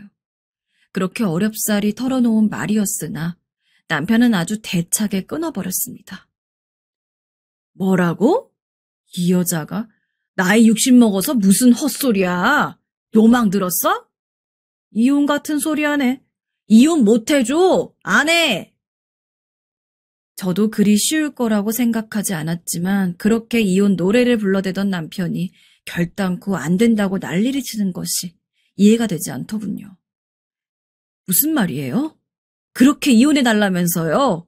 나는 혼자 살 거예요. 그게 더 이제 편할 듯 하니까. 웃기지 마. 나갈 거면 어디 나가봐. 그랬다간 돈 한 푼도 안 주고 쫓아낼 테니까. 뭐라고요? 내가 왜 돈을 못 받아요? 이미 의도를 전했지만 전혀 받아들여지지 않았고 남편은 더 난폭해지면서 저를 괴롭히더군요. 어디 노망이 들어서 주제를 모르고 말이야. 나나 되니까 당신 같은 여자랑 살아주는 거야. 그것도 몰라? 하여튼 고마운 줄도 모르고 여태껏 돈 벌어 갖다 줬더니. 매번 이런 모욕적인 말을 듣는 와중에 제가 견딜 수 있었던 건 같은 동네에 사는 지인이 소개해준 변호사 덕분이었어요. 여러모로 상담을 해보면서 저의 상황을 하소연하듯 털어놓을 수 있었고 법적으로 제가 썩 좋은 상황은 아니었지만 희망은 있어 보였기 때문입니다. 많은 재산을 바라는 것도 아니지만 적어도 몇십 년 저의 시간들이 인정되길 바랬고 그로 인해서 남편으로부터 간절히 탈출하고 싶었어요. 아들은 이때 분위기를 눈치챘는지 좀 심각해 보이더군요. 엄마, 진짜 아빠랑 이혼하게? 그래, 엄마, 너네 아빠랑은 못 살겠다, 이제. 이렇게 답하는 게 너무 힘들었지만 저는 사실 아들이 5살, 7살, 10살, 이때마다 매년 말하고 싶었습니다. 그렇게 참아오면서 이날에 이르게 된 거고 미안한 마음도 있었지만 어쩔 수 없더군요. 아들도 이제 사회의 구성원이 될 만큼 컸고 저를 조금이나마 이해해 주길 바랬어요. 아들도 마음이 조금은 약해졌는지 눈물을 보이더군요. 나는 잘 모르겠으니까 엄마 편한 대로 해. 알았어. 그 뒤로 서로 말하기도 거북한 이야기라 더 말을 꺼내진 않았고 저는 저대로 묵묵하게 남편의 비난들을 견뎌내면서 상담을 다니곤 했어요. 그렇게 시간을 보내던 중에 저에게 일생에 2번 다시 없을 사건이 하나 찾아왔는데요. 제가 가끔씩 상담하러 다녔던 변호사 사무실에 잠깐 마주쳤던 사람이 있었어요. 사무실 오가면서 대기실에 같이 머무느라 얼굴은 눈에 익었거든요. 근데 그 남자분이 어느 날 저에게 먼저 말을 걸더군요. 저기 실례지만 어떤 일로 오신 건가요? 보니까 저와 비슷한 또래로 보이긴 했는데 한창 저보다 연상인 남편에 비해서 확실히 좀 더 젊은 느낌이 나기도 하고 깔끔하고 세련된 인상이었습니다.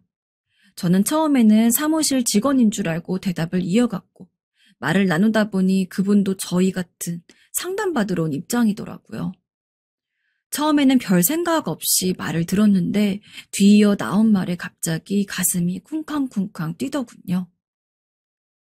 사실 저는 이혼을 했고 모든 걸 정리하고 혼자 살고 있는 입장입니다. 제가 딱 원하는 상황을 그대로 누리고 있다니. 현재 그 어떤 것보다 가장 바라는 것을 손에 넣었다는 게 너무 부러웠어요. 그런 반면에 어쩌다가 이혼을 한 건지 궁금하기도 하더군요. 그런 저의 표정을 눈치챘는지 하나씩 말을 꺼내는 것이었습니다. 아내가 매번 집에도 잘 들어오지 않고 아이를 위해서 참다가 겨우 이혼했어요. 그 끝 마무리가 좀 골치 아파서 여기를 드나들게 되네요. 저와 비슷한 입장인데 이미 한 발자국 나간 상황이라 저도 흥미를 갖게 된 것 같아요. 말을 더 나눠보니 나이는 저보다 2살 위였고 조금 거리가 있는 곳에 살고 있더군요. 저도 뭔가에 홀린 듯 제 사정을 다 털어놓게 되었어요. 어느새 눈물까지 주르륵 흘러 순간 놀랬네요. 알게 모르게 이렇게 내가 지쳐있고 상처받았다는 것 같아서 무척 처연하게 느껴졌습니다. 그런데 순간 이 남자분이 저에게 한 행동에 소스라치게 놀랐어요. 아이고, 뭐라 말해야 할지 모르겠네요. 근데 참 힘들게 사셨군요. 저도 그 입장 이해합니다. 누구보다요. 하면서 제 눈물을 닦아주는 것이었어요. 손수건도 아닌 맨손으로 닦아주는데 너무나 깜짝 놀랐어요. 누가 보면 어떡하나 싶어서 당혹스럽기도 했지만 생전 남편을 통해서는 이런 여자 대접을 받아본 적이 없기 때문에 진정이 안 되더군요. 그러면서 또 말을 잇는데 그 말에 저의 일상은 완전히 마비되어 버렸어요. 부인같이 아름다우신 분이 그렇게 고생스러운 결혼 생활을 하셨다니 마음이 정말 아프네요. 아쉽습니다. 저나 부인이나 짝을 잘못 만난 것 같아요. 부인 같은 분을 두고 어떻게 남편분은 그럴 수가 있을까요? 저라면 정말 진심으로 사랑하며 살았을 거예요. 저를 이렇게 깊이 생각해주는 남자의 말이라니. 게다가 그 안에 들어있는 듯한 고백과도 같은 말에 며칠간 혼란스러웠어요. 오죽하면 남편이 그 사이 저한테 막말들을 퍼부어대는데도 어느 정도 한기로 흘려버렸어요. 내가 정말 결혼을 잘못하긴 했구나. 남자를 잘못 만나긴 했구나 하는 생각 쪽으로 방향이 점점 세워지더군요. 이혼에 대한 생각은 확고해졌고 변호사와의 상담도 순조롭게 이루어지고 있고 슬슬 탈출구가 보이는 듯 했습니다. 그런 과정 중 제 앞에 나타난 우석 씨의 등장은 좀 새롭게 느껴졌어요. 저는 남자라고는 남편밖에 알지 못했고 이 사람이 저에게 해주는 대접으로 인해 늘 제 자신을 확인했었어요. 그러니 늘 자신이 없고 가끔 깊은 자기 혐오에 빠질 때도 있었습니다. 하지만 이후로 몇 번 마주치면서 개인적인 시간을 우석 씨와 나누게 되었는데요. 아주 짧게 이야기를 나누는 친구 사이였지만 그 잠깐의 시간 중에도 정말 저를 엄청 배려해주고 아껴준다는 생각이 들었어요. 일주일에 한 번 겨우 보는 정도였지만 그날이 기다려지고 가끔은 좀 이렇게 만나도 되는 건지 불안한 감에 시달리기도 했어요. 하지만 어차피 이혼할 건데 혼자 정말 평생 늙기보다는 비로소 나를 생각해주는 한 사람과 알콩달콩 지내도 좋겠다는 생각이 들었어요. 다시 결혼을 할 생각은 추호도 없지만 이렇게 곁에 마음 맞는 친구를 둬도 나쁠 건 없으니까요. 남편은 한창 이혼을 고집하던 제가 잠시 조용해서 그런지 다시 안심하고 밖으로 돌더군요. 그러는 사이 우석 씨와의 만남 횟수는 점점 많아졌고 어느 날 저도 예상은 했던 그럼에도 다소 충격적으로 느껴지기도 했던 순간이 찾아왔습니다. 영미야, 나 이렇게 더 이상 만나기 힘드네. 오빠, 그게 무슨 말이에요? 친구로는 지내기 힘들어. 네가 남편과 아직도 살고 있는 게 견디기가 힘들고. 우리 정식으로 남자 여자 사이로 지내면 안 되는 거니? 우석 씨는 아주 어렵게 저에게 사랑 고백을 해왔고 매번 애끓는 감정을 참느라 매일이 고통스럽다는 것이었어요. 남편과 달리 저를 한 명의 여자로 봐주었고 진심으로 사랑한다는 말을 해주면서 애틋하게 저에게 감정을 전해왔습니다. 무척 마음이 흔들리고 60이 넘은 나이가 되어서 소녀처럼 마음이 떨리더군요. 마치 몸살을 앓듯 저도 이 감정으로 괴로워하다가 이혼의 고지가 멀지 않은 듯하여 결국 마음을 허락하게 되었어요. 이후로는 그야말로 다시 태어난 듯한 시간들을 보내며 우석 씨와 외지로 데이트를 다녔는데요. 저를 생각하면서 꽃을 꺾어서 가져오고 어울릴 만한 옷을 고르며 너무 기뻤다는 우석 씨와의 나날들은 정말 행복했어요. 갈수록 이렇게 많은 나이가 되어버린 저의 인생이 참 안타까웠습니다. 남편은 더욱 밉게 느껴지더군요. 그런데 며칠 뒤 남편이 저를 낮은 목소리로 부르더군요.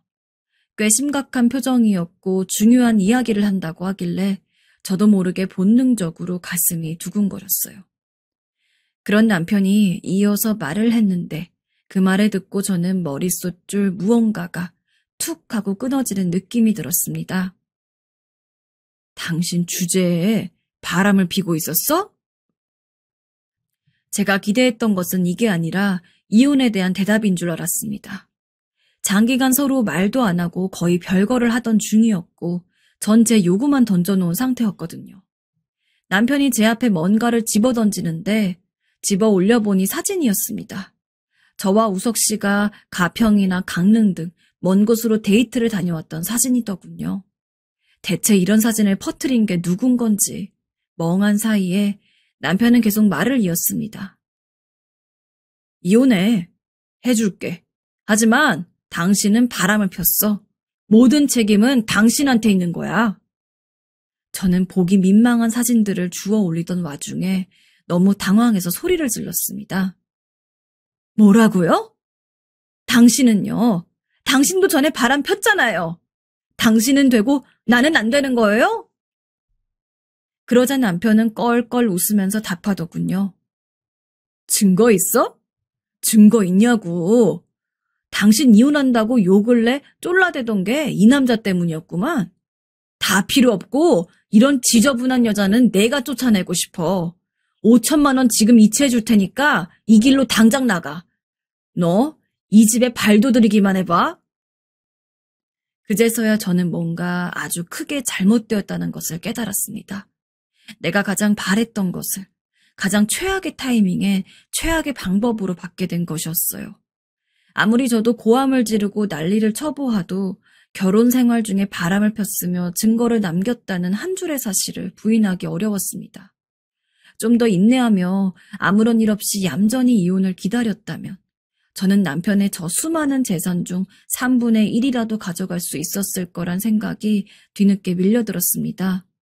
돈 5천만 원을 들고 60세의 나이가 되어 쫓겨나와서 제가 무엇을 할 수 있을까요? 정말 단단히 뭔가에 홀렸다는 생각이 들었습니다. 뭔가 다 아니라고 부인을 하고 싶고 막연히 억울한 마음이 있었으나 남편은 이제 완전히 입장이 바뀌어 제 모든 짐을 다 떨궈내고 협박을 하더군요. 오늘 당장 나가서 합의혼 안 하면 그 5천만 원도 못 건질 줄 알아. 결국 저는 그 길로 이러지도 저러지도 못한 채 멍청이 서서 사인을 해주고 나오게 되었습니다. 이런 모습으로 나오는 저를 한 번도 상상해보지 못했어요. 그렇게 터벅터벅 근처 조그만 모텔을 찾아서 묵다가 돈이 없어 지방까지 내려가 작은 원룸에 들어가게 되었어요. 이 풍파를 순식간에 겪고 난 뒤 시간이 좀 지났다는 것을 체감하고 이제라도 빨리 만나고 싶어 우석 씨에게 연락을 했습니다. 그런데 너무나 황당한, 있어서는 안 되는 일이 일어나 버렸어요. 우석 씨의 전화번호가 바뀌어버린 것입니다. 너무 당황해서 여기저기 알아보고 아무리 찾아봐도 처음 만났던 변호사 사무실에 연락을 해봐도 다 알 수 없다고 하는 거였어요. 어쩌다가 내가 이런 상황까지 오게 되었는지 앞이 턱턱 막히더군요.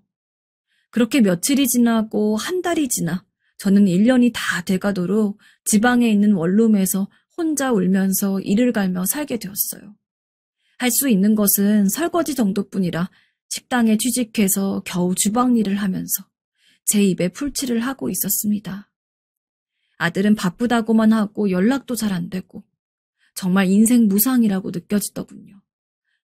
같이 일하는 식당의 주방 이모들도 곱게 생긴 사람이 어쩌다가 여기까지 온 거냐고 묻는데 할 말이 없었어요.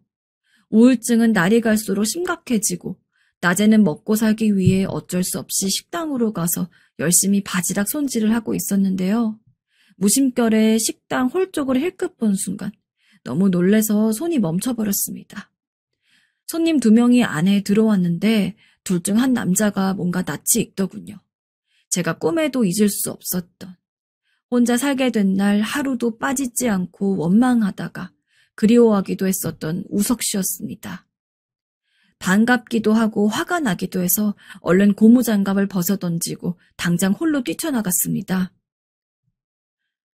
우석 씨, 나예요, 영미. 어떻게 사람이 그래요?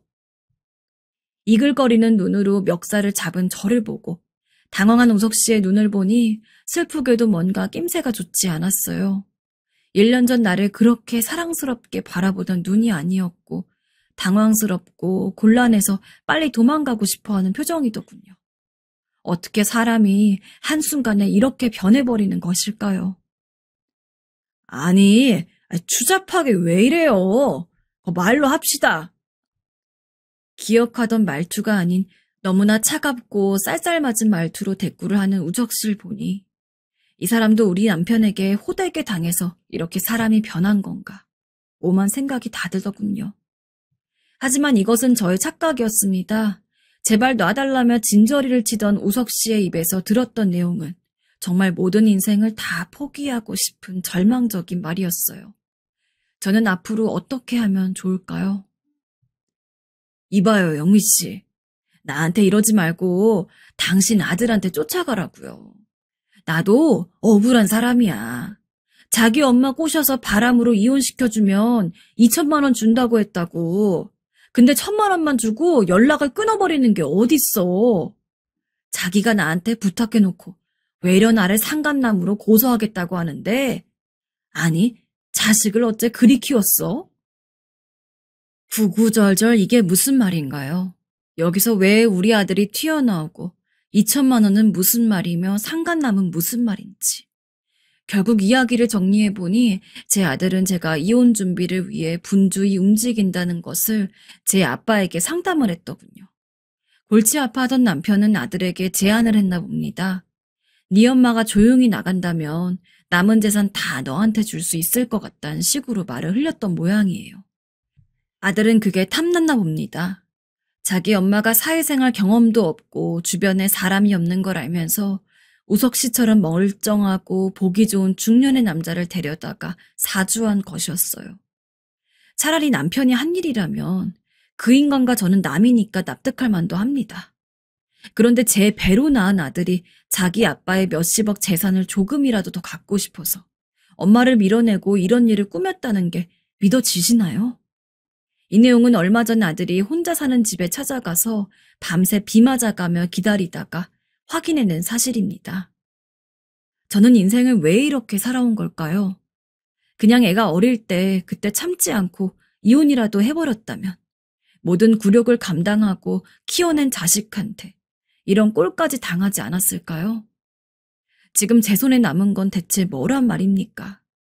돈에 눈이 멀어 이런 일을 벌려놓고 엄마와의 연락은 끊어버린 아들을 이제는 제가 다 끊어버리고 싶습니다. 그렇게 저만 따라다니며 돈 줘, 밥 줘를 일삼던 남편과 아들은 정말 저에게 돈과 모든 것을 다 가져가 버렸어요.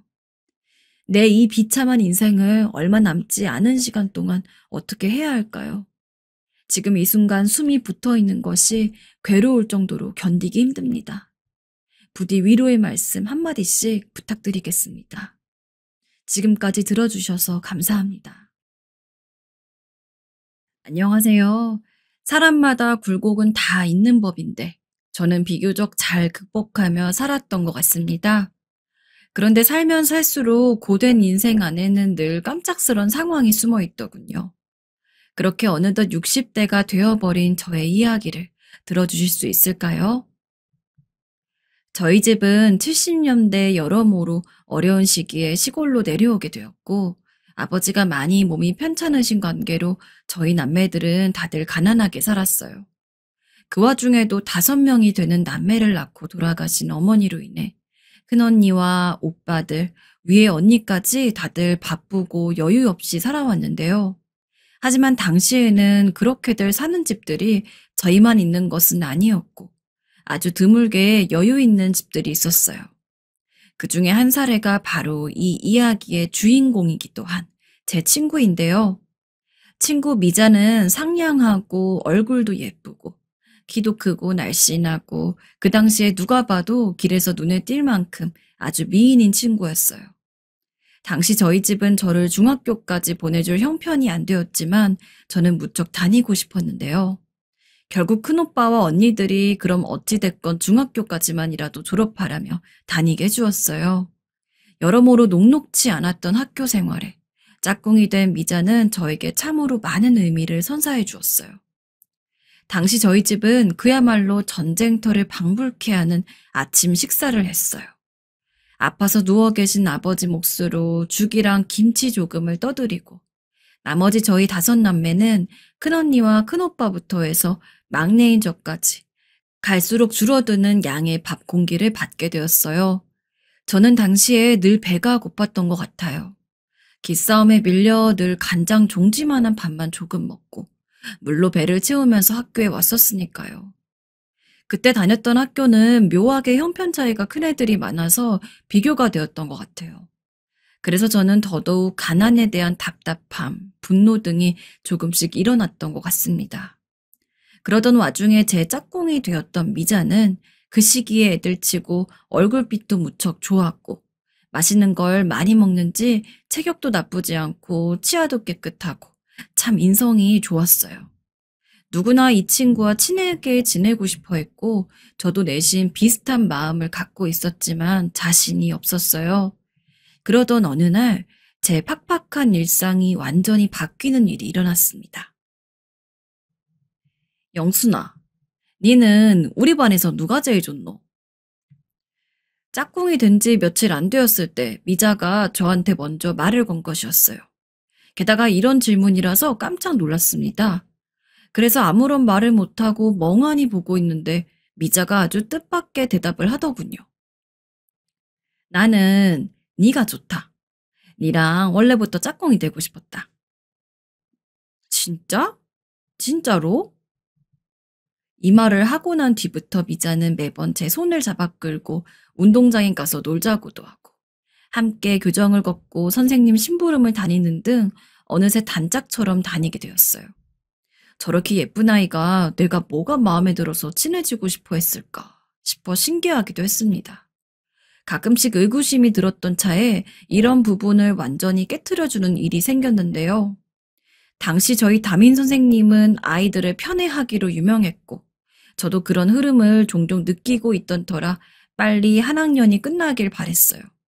저뿐만 아니라 많은 애들이 그랬어요. 그러던 어느 날 집이 가난하고 행색이 초라한 아이들만 호명해서 일으켜 세우는 것이었어요.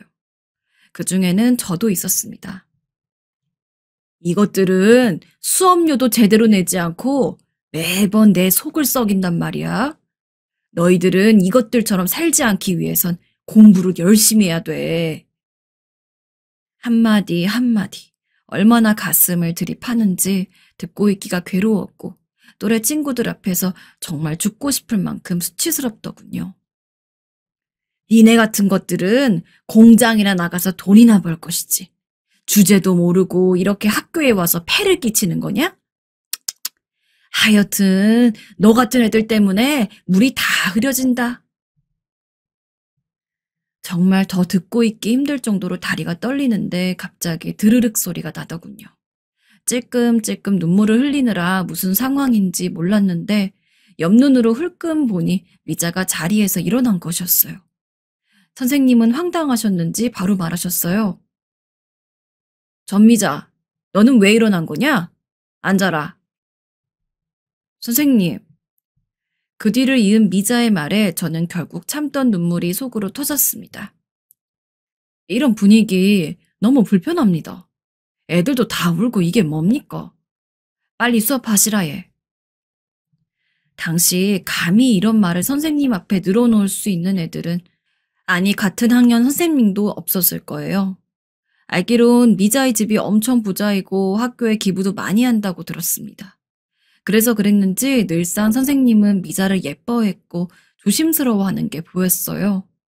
하지만 이 말에 선생님도 나름 창피를 당했다고 생각했는지 표정이 썩 좋지 않더군요.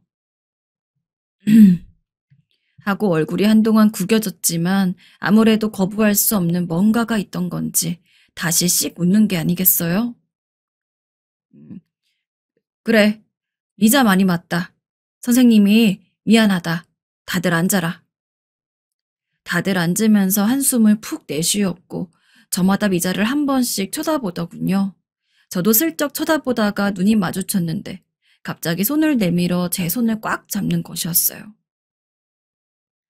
속상해하지 마라. 내가 있다 아이가. 새 학기가 시작되고 친하게 말을 걸어오던 미자가 좋기도 하고 낯설기도 했는데 이날의 일로 저는 완전히 마음을 열게 되었습니다. 당시 형제 자매였던 언니 오빠들과도 서로 살아남기 바빠서 이런 살가운 대화를 나눠본 적이 없거든요. 그런 저에게 미자는 제가 학교를 중퇴하기 전까지 정말 좋은 친구가 되어주었어요. 3학년까지 다니다 집이 너무 어려워지고 아버지가 위독해지시다 보니 오빠와 언니들은 그만 다니고 공장에서 일을 하라더군요. 당시 결정을 하기까지 너무 마음이 괴로웠지만 어쩔 수 없었습니다. 이미 공장에는 제 또래 애들도 많이 들어와 있었고 일은 무척 고되었는데요. 가끔씩 학교 생각이 나서 그립던 차에 길에서 미자를 우연히 만나게 되었어요. 솔직히 저는 어색했어요. 영순아, 니 잘 지냈나? 하면서 달려오는 미자는 교복이 달라진 것을 보니 아무래도 고등학교를 간 것 같더군요. 당시 대부분의 아이들이 공장으로 빠지던 저의 후미진 시골에선 이렇게 학교 진학을 하는 애들은 많지 않았어요. 그래도 왠지 제 처지가 비참하게 느껴져서 저도 모르게 주춤하게 되었어요. 절 보자마자 와락 껴안는 미자에게 공장에서 묻어온 기름 냄새가 풍길까봐 온몸의 신경이 잔뜩 굳게 되더군요. 그런데 미자는 전혀 그런 기색이 없었어요. 영순아, 내 너랑 또 하고 싶은 게 있다. 우리 집에 놀러 오거라. 니네 집에? 응, 기다리고 있을 테니 꼭 놀러 와야 한대. 새삼 긴장하고 있는 저에게 미자는 전혀 그런 기색 없이 바로 어제 만났던 친구처럼 편하게 대해주었어요. 그러더니 중학교 때도 가끔 지나가면서 구경만 했던 자기 집에 놀러 오라더군요. 고민만 하다가 저도 왠지 가보고 싶기도 했고 공장 일이 너무 지치고 집 분위기는 갈수록 바닥을 치고 있었기에 용기를 내어 가보게 되었어요. 그때 문을 열고 저를 맞아준 미자의 손에 이끌려 들어갔던 곳은 집이 아니라 새로운 동네, 아니 나라가 펼쳐지는 기분이었습니다. 가끔 언니가 주워와서 읽었던 소설책에 나오는 부잣집들이 다 이런 것이구나 하고 눈으로 본 것 같았어요. 일하는 아주머니가 나오셔서 저와 미자가 먹을 간식을 챙겨주는데 생전 보지도 못했던 신기한 모양의 과일을 내오시고 떡이랑 케이크도 내주시더군요. 저희 집에서 당시 간식이라고는 오빠가 일하는 야채 가게에서 얻어온 감자와 한쪽이 전부 상한 사과들 뿐이었어요. 그마저도 오남매가 허겁지겁 커다란 들솥에 삶아서 와구와구 먹었고 사과도 씻어서 껍질째 와삭 베어 먹던 때였는데요. 외국에서 사왔다고 하던 예쁜 과자들과 몇 명이서 먹어도 모자랄 것 같은 떡에 주스에 이게 간식인지 밥인지 모를 만큼 내주시더라고요. 정말 가파르고 메말랐던 한창 사춘기 시절에 그나마 미자네 집에 가서 숨을 트이고 오는 시간들은 매우 꿀맛 같았어요. 그리고 반대로 가끔 주말마다 우리 집에 오기도 했는데 가족들은 이렇게 예쁘고 세련된 친구가 있었냐며 저마다 놀라더군요. 언니들도 간식을 챙겨오는 미자에게 미안했던지 자리를 조금이나마 내주고 같이 수다를 떨어주기도 했어요. 묘하게 그때마다 미자는 행복한 얼굴로 하고 있었고 저에게 말하더군요. 내는 니네 집에 올 때가 제일 신난다. 물론 니랑 노는 게 제일 좋고 이렇게 속 편하고 재밌을 수가 없다. 이 말을 들을 때마다 참 이해가 안 가더라고요. 그런 대궐 같은 집에 살면서 이렇게 축축하고 쓰러져가는 판잣집이 뭐가 좋다는 건지. 아마도 외동딸이라 외로워서 그런가 보다 하고 언니들은 말하더군요. 미자는 참 세심한 성격이어서 제가 학교에 못 가는 상황을 신경 써주었고 제 앞에서는 고등학교 이야기를 단 한 번도 꺼내지 않았어요. 가끔 제가 궁금해서 물어보면 늘상 이렇게 답해 주었습니다. 다를 거 없다. 중학교나 똑같지 뭐. 그보다 우리 이제 뭐하고 놀까? 하면서 화제를 얼른 바꿔주는 게 느껴졌어요. 아마 그 또한 저를 배려해준 덕이었습니다. 이렇게 미자랑 시간을 보내며 재밌게 놀다가 저에게 아주 큰 아픔이 닥치게 되었습니다. 그때 제 손을 잡아준 미자 덕에 저는 겨우겨우 버틸 수 있었는데요. 태어나면서 그 당시까지 조금의 정도 느껴본 적이 없고 맨날 옆에 누워서 죽을 먹으며 목숨을 연명하던 아버지가 결국 숨을 거두게 된 것이었어요. 저는 그때 처음으로 죽음을 눈앞에서 보았습니다. 매번 아프고 이러다 죽겠다 소리를 달고 사는 아버지였고 말 한 번 제대로 나눠보지 못했습니다.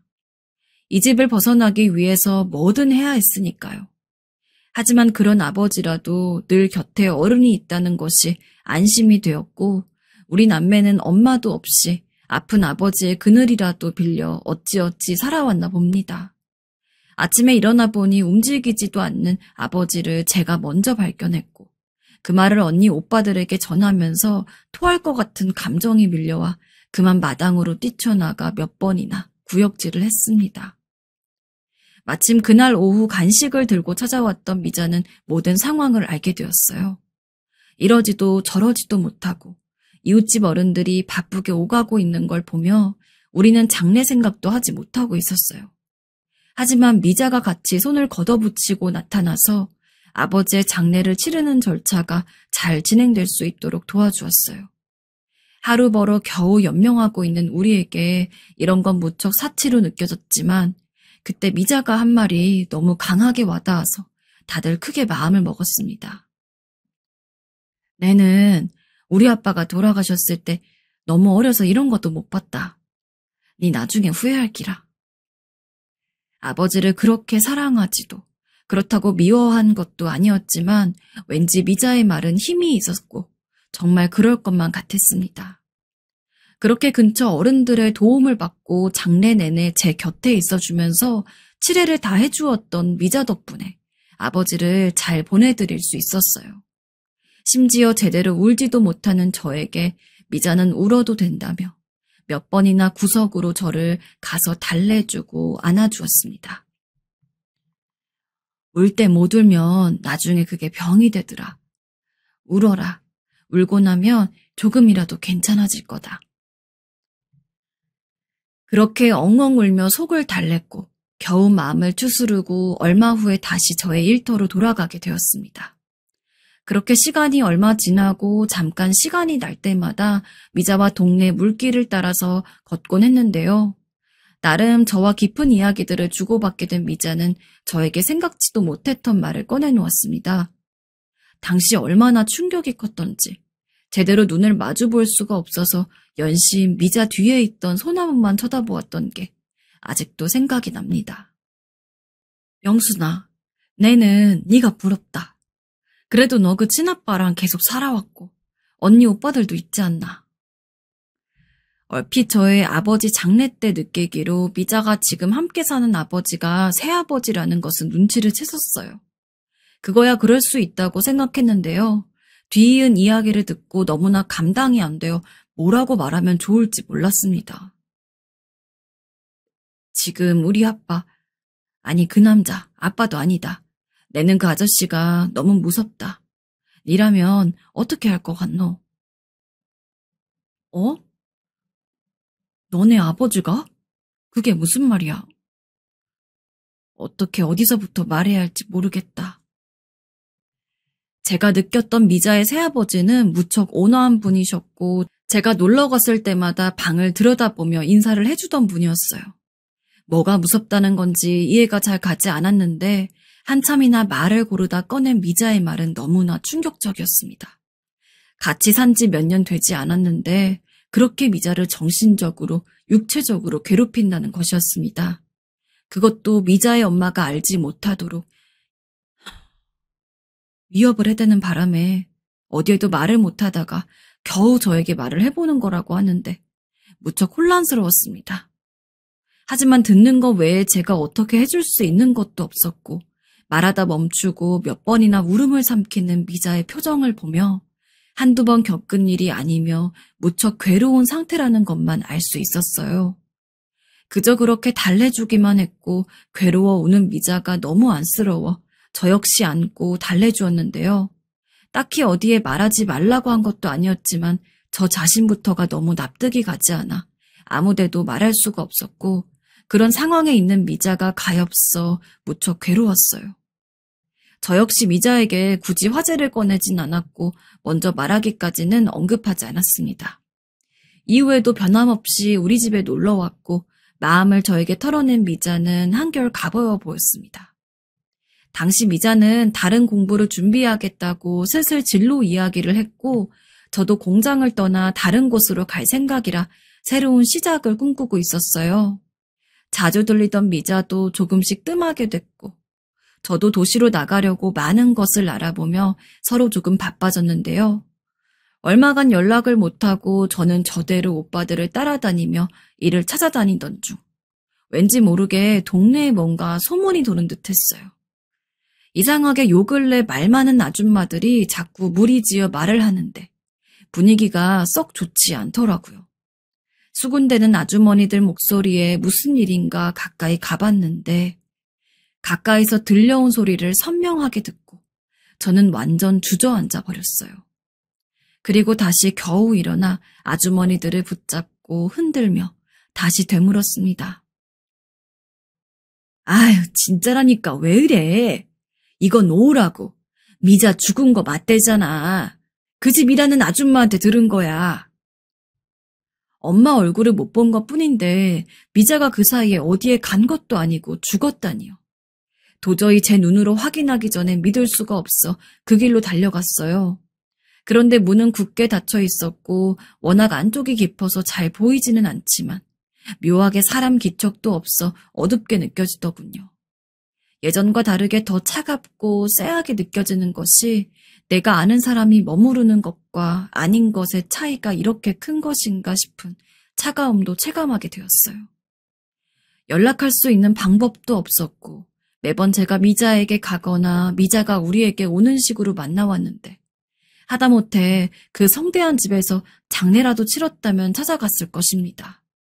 하지만 뭔가 좋지 않은 연유로 끝나게 된 것이었는지 미자네 가족이 이사 갔다는 소문이 재빠르게 들리더군요. 어쩌면 저에게 이렇게 슬픈 일들이 연이어서 일어나는 건지. 아버지를 보내고 힘들어했던 저를 미자가 위로해 주었고 그런 미자 역시 이유도 모른 채 이렇게 갑자기 떠나보내게 되다니. 20살 남짓 되던 저에겐 실로 견디기 힘든 이별을 2번이나 겪게 된 것이었어요. 부모님과의 이별, 사춘기 시기를 제대로 지탱해 주었던 친구의 죽음을 연달아 겪으면서 저는 너무 큰 상처를 입게 되었고 그 안에서 밖으로 나와 무뎌지기 위해 얼마나 피맺힌 노력을 했는지 모르겠습니다. 어쩌면 아버지가 돌아가셨을 때보다 더 심한 열병을 겪었던 것 같아요. 밥도 먹지 못하고 계속 슬픔에 뒤싸여 며칠을 알아누웠고 언니들은 심각하게 제 걱정을 했습니다. 이러다가 영순이도 가는 거 아니냐는 작은 언니의 말에 큰언니가 등짝을 때리며 재수없는 소리 하지 말라던 뒷소리가 아직도 기억이 납니다. 그만큼 저는 절실하게 알았고 삶의 모든 것이 허망하게 느껴져서 일어날 수가 없었어요. 이러고 있다간 정말 제가 죽을 것 같았는지 큰오빠가 저를 데리고 이 상처가 심히 녹아있는 동네로부터 나가게 해주더군요. 서울의 자그마한 직장을 받은 오빠를 따라서 처음으로 낯선 곳에 발을 붙이게 되었습니다. 말단 격리일부터 다 배워가면서 정말 악착같이 일을 배웠고 돈 쓰는 게 무서웠던 저는 적금을 하면서 20대 역시 여유 없이 살아갔어요. 당시 은행 금리가 상당히 높았던 터라 그저 돈을 은행에 넣기만 했던 저는 찬찬히 늘어가는 재산을 드디어 눈으로 보게 되었어요.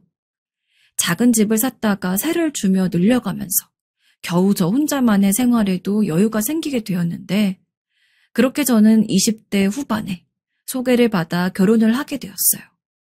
내심 마음 안에 많은 결핍이 있었지만 그래도 무던한 성격의 남편을 만나서 그럭저럭 가정을 꾸려나갔는데요.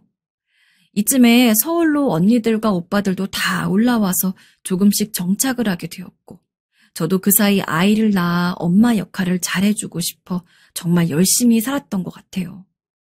제 인생을 늘상 그야말로 일 그 자체였습니다. 어린 날부터 공장에 들어가고 또 격리일을 배워 회사를 다니고 바쁘게 살아가면서 제 자식은 공부를 시키고 싶어 대학을 보내게 되었는데요. 나름의 보람이 있었는지 아들이 드디어 대학에 들어가게 되었고 그 기념으로 가족여행을 가게 되었어요. 어릴 때부터 이때까지 비행기라고는 그저 남의 이야기라고만 생각했던 제가 아들과 남편의 권유로 첫 제주도 여행을 가보게 된 것이었습니다.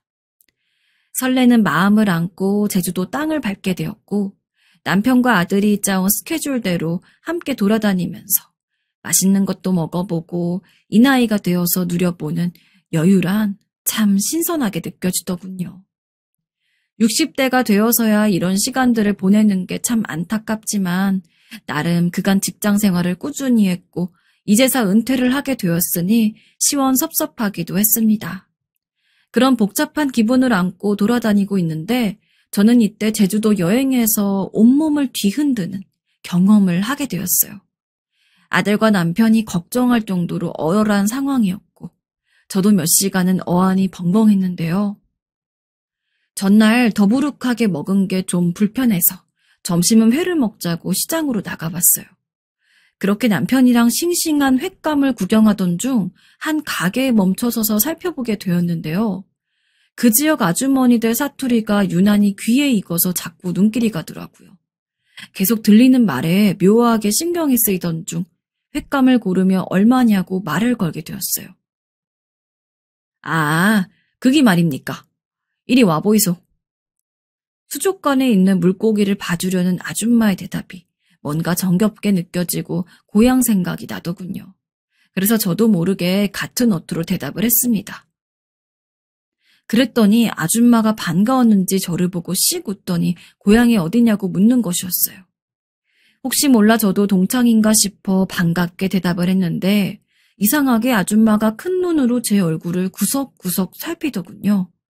아무 말도 하지 않고 계속 눈만 여기저기 움직이는 것이었습니다. 와, 그라요. 니 영순이가. 제 이름을 정확히 알고 부르길래 저도 순간 놀랐습니다. 확실히 저를 아는 것 같기에 자세히 얼굴을 살펴보았는데 왠지 완연히 낯선 얼굴은 아닌 듯해서 저도 자꾸 쳐다보게 되더군요. 크게 쌍꺼풀 진 눈을 내가 어디서 보았더라 하고 뭔가 예감이 이상해서 정면으로 눈을 마주보는데 순간 제 귀에 말도 안 되는 소리가 들려왔습니다. 네, 미자다. 미자, 영순아, 니네 기억하나? 미자? 눈이 벌떡 뜨이면서 저는 다시 한번 얼굴을 봤습니다. 미자라니요. 미자는 죽었고 이미 어린 날 기억으로 힘겹게 묻어두었습니다. 제 남편에게도 아주 예전에 얼핏 이야기를 하긴 했지만 그만큼 당연히 제 생각 속 미자는 죽은 것이 맞았습니다. 근데 이게 무슨 소리였을까요? 어떡하노? 내 미자다, 영순아. 그 큰 시장에서 울려 퍼지는 울음소리에 사람들은 오며 가며 다 우리를 봤고 저 역시 진정이 되지 않은 상태로 따로 둘이 나가게 되었어요. 나가서 말을 들어보니 아직도 실감이 안 나지만 이때 만난 사람은 실제로 제가 아는 미자가 맞았습니다. 도저히 믿을 수가 없어 몇 가지 이야기를 나눠보니 구석구석 다 하나같이 맞아떨어지더군요. 어버버하게 서 있는 저에게 미자는 몇십 년도 지난 그때의 사정을 다 털어놓았어요. 당시 자신을 육체적으로 괴롭히던 새아빠와 그걸 모르는 엄마 사이에서 고민하다가 몇 번이나 죽을 결심을 했더랍니다. 그러다가 정말 각오를 하고 새아빠에게 나가겠다고 알렸고 놔주지 않으려고 하니 경찰에 신고하겠다고 했던 것입니다. 당시 나름 유명 인사였던 미자의 새아빠는 겁이 났는지 더 소동을 벌일까봐 입을 막는 조건으로 돈을 챙겨서 내보냈더군요. 지나보면 그렇게 살아서 도망온 것 자체가 기적인 것 같다고 말하는 것이었어요. 그 이후로 몇 번이나 새아빠가 다시 자기를 찾아다녔다면서요. 들을수록 너무 괴로운 이야기였습니다. 나를 그렇게 보살피고 아껴주었던 친구에게 이런 힘든 생활들이 있었다니 가슴이 너무 아프더군요. 그 뒤로 미자는 10수년이 지나 저를 만나기 위해 고향에 잠깐 들어와 봤지만 이미 떠난 지 오래되어 버린 우리 남매들 소식을 전혀 들을 수 없다고 해요. 그렇게 저를 만나고 싶었다는 말에 같은 마음이었던지라 부둥켜 안고 한참을 울었습니다. 어떻게 이렇게 만날 수 있는 것인지 제가 할 수 있는 말은 한마디밖에 없었어요. 살아있어줘서 고맙다는 말이요. 매번 제 가슴속에 아버지 다음으로 미자는 늘 막연하게 꺼내기 힘든 그리움이었기 때문입니다. 언니들도 옛날 얘기하다가 가끔 미자 화제가 나오면 서로 조심할 정도로 저에게 상처였는데 이렇게 살아있었다니 지금도 솔직히 꿈을 꾸는 것 같아요. 저에게 너무 애틋한 미자를 만나니 제 인생을 살면서 얽히고 설키는 듯 느껴왔던 모든 것들이 조금은 차분하게 안정되어 가는 것을 느끼게 됩니다. 저는 그날 1시간가량 이야기를 나눴고 비행기 시간이 촉박해서 오래 머무르진 못했지만 이제 자주 들리기로 약속을 했어요. 그리고 실제로 요즘 아주 가끔씩 미자를 만나러 가고 있어요. 미자는 제가 오면 영수나 하면서 정감 어린 고향 사투리로 저를 맞이해주고는 합니다. 저는 미자가 차려주는 밥상 앞에 앉아 도란도란 이야기를 나누고요. 어린 날부터 매번 쫓기듯 조금의 숨도 쉴 틈 없이 살아왔고 이제 은퇴를 한 후에 내심 허무한 감이 들기도 했는데 어떻게 이 상황에서 미자를 만나게 된 걸까요? 오래도록 저를 얽매여왔던 아픔은 늘 굳게 닫힌 문이었는데 거기에 나갈 문이 있었고 이렇게 열리는 날도 있다니 아직도 신기하게 느껴집니다. 여러분도 여러분의 소중한 인연을 다시 만날 날이 오셨으면 좋겠습니다. 지금까지 이야기 들어주셔서 감사합니다.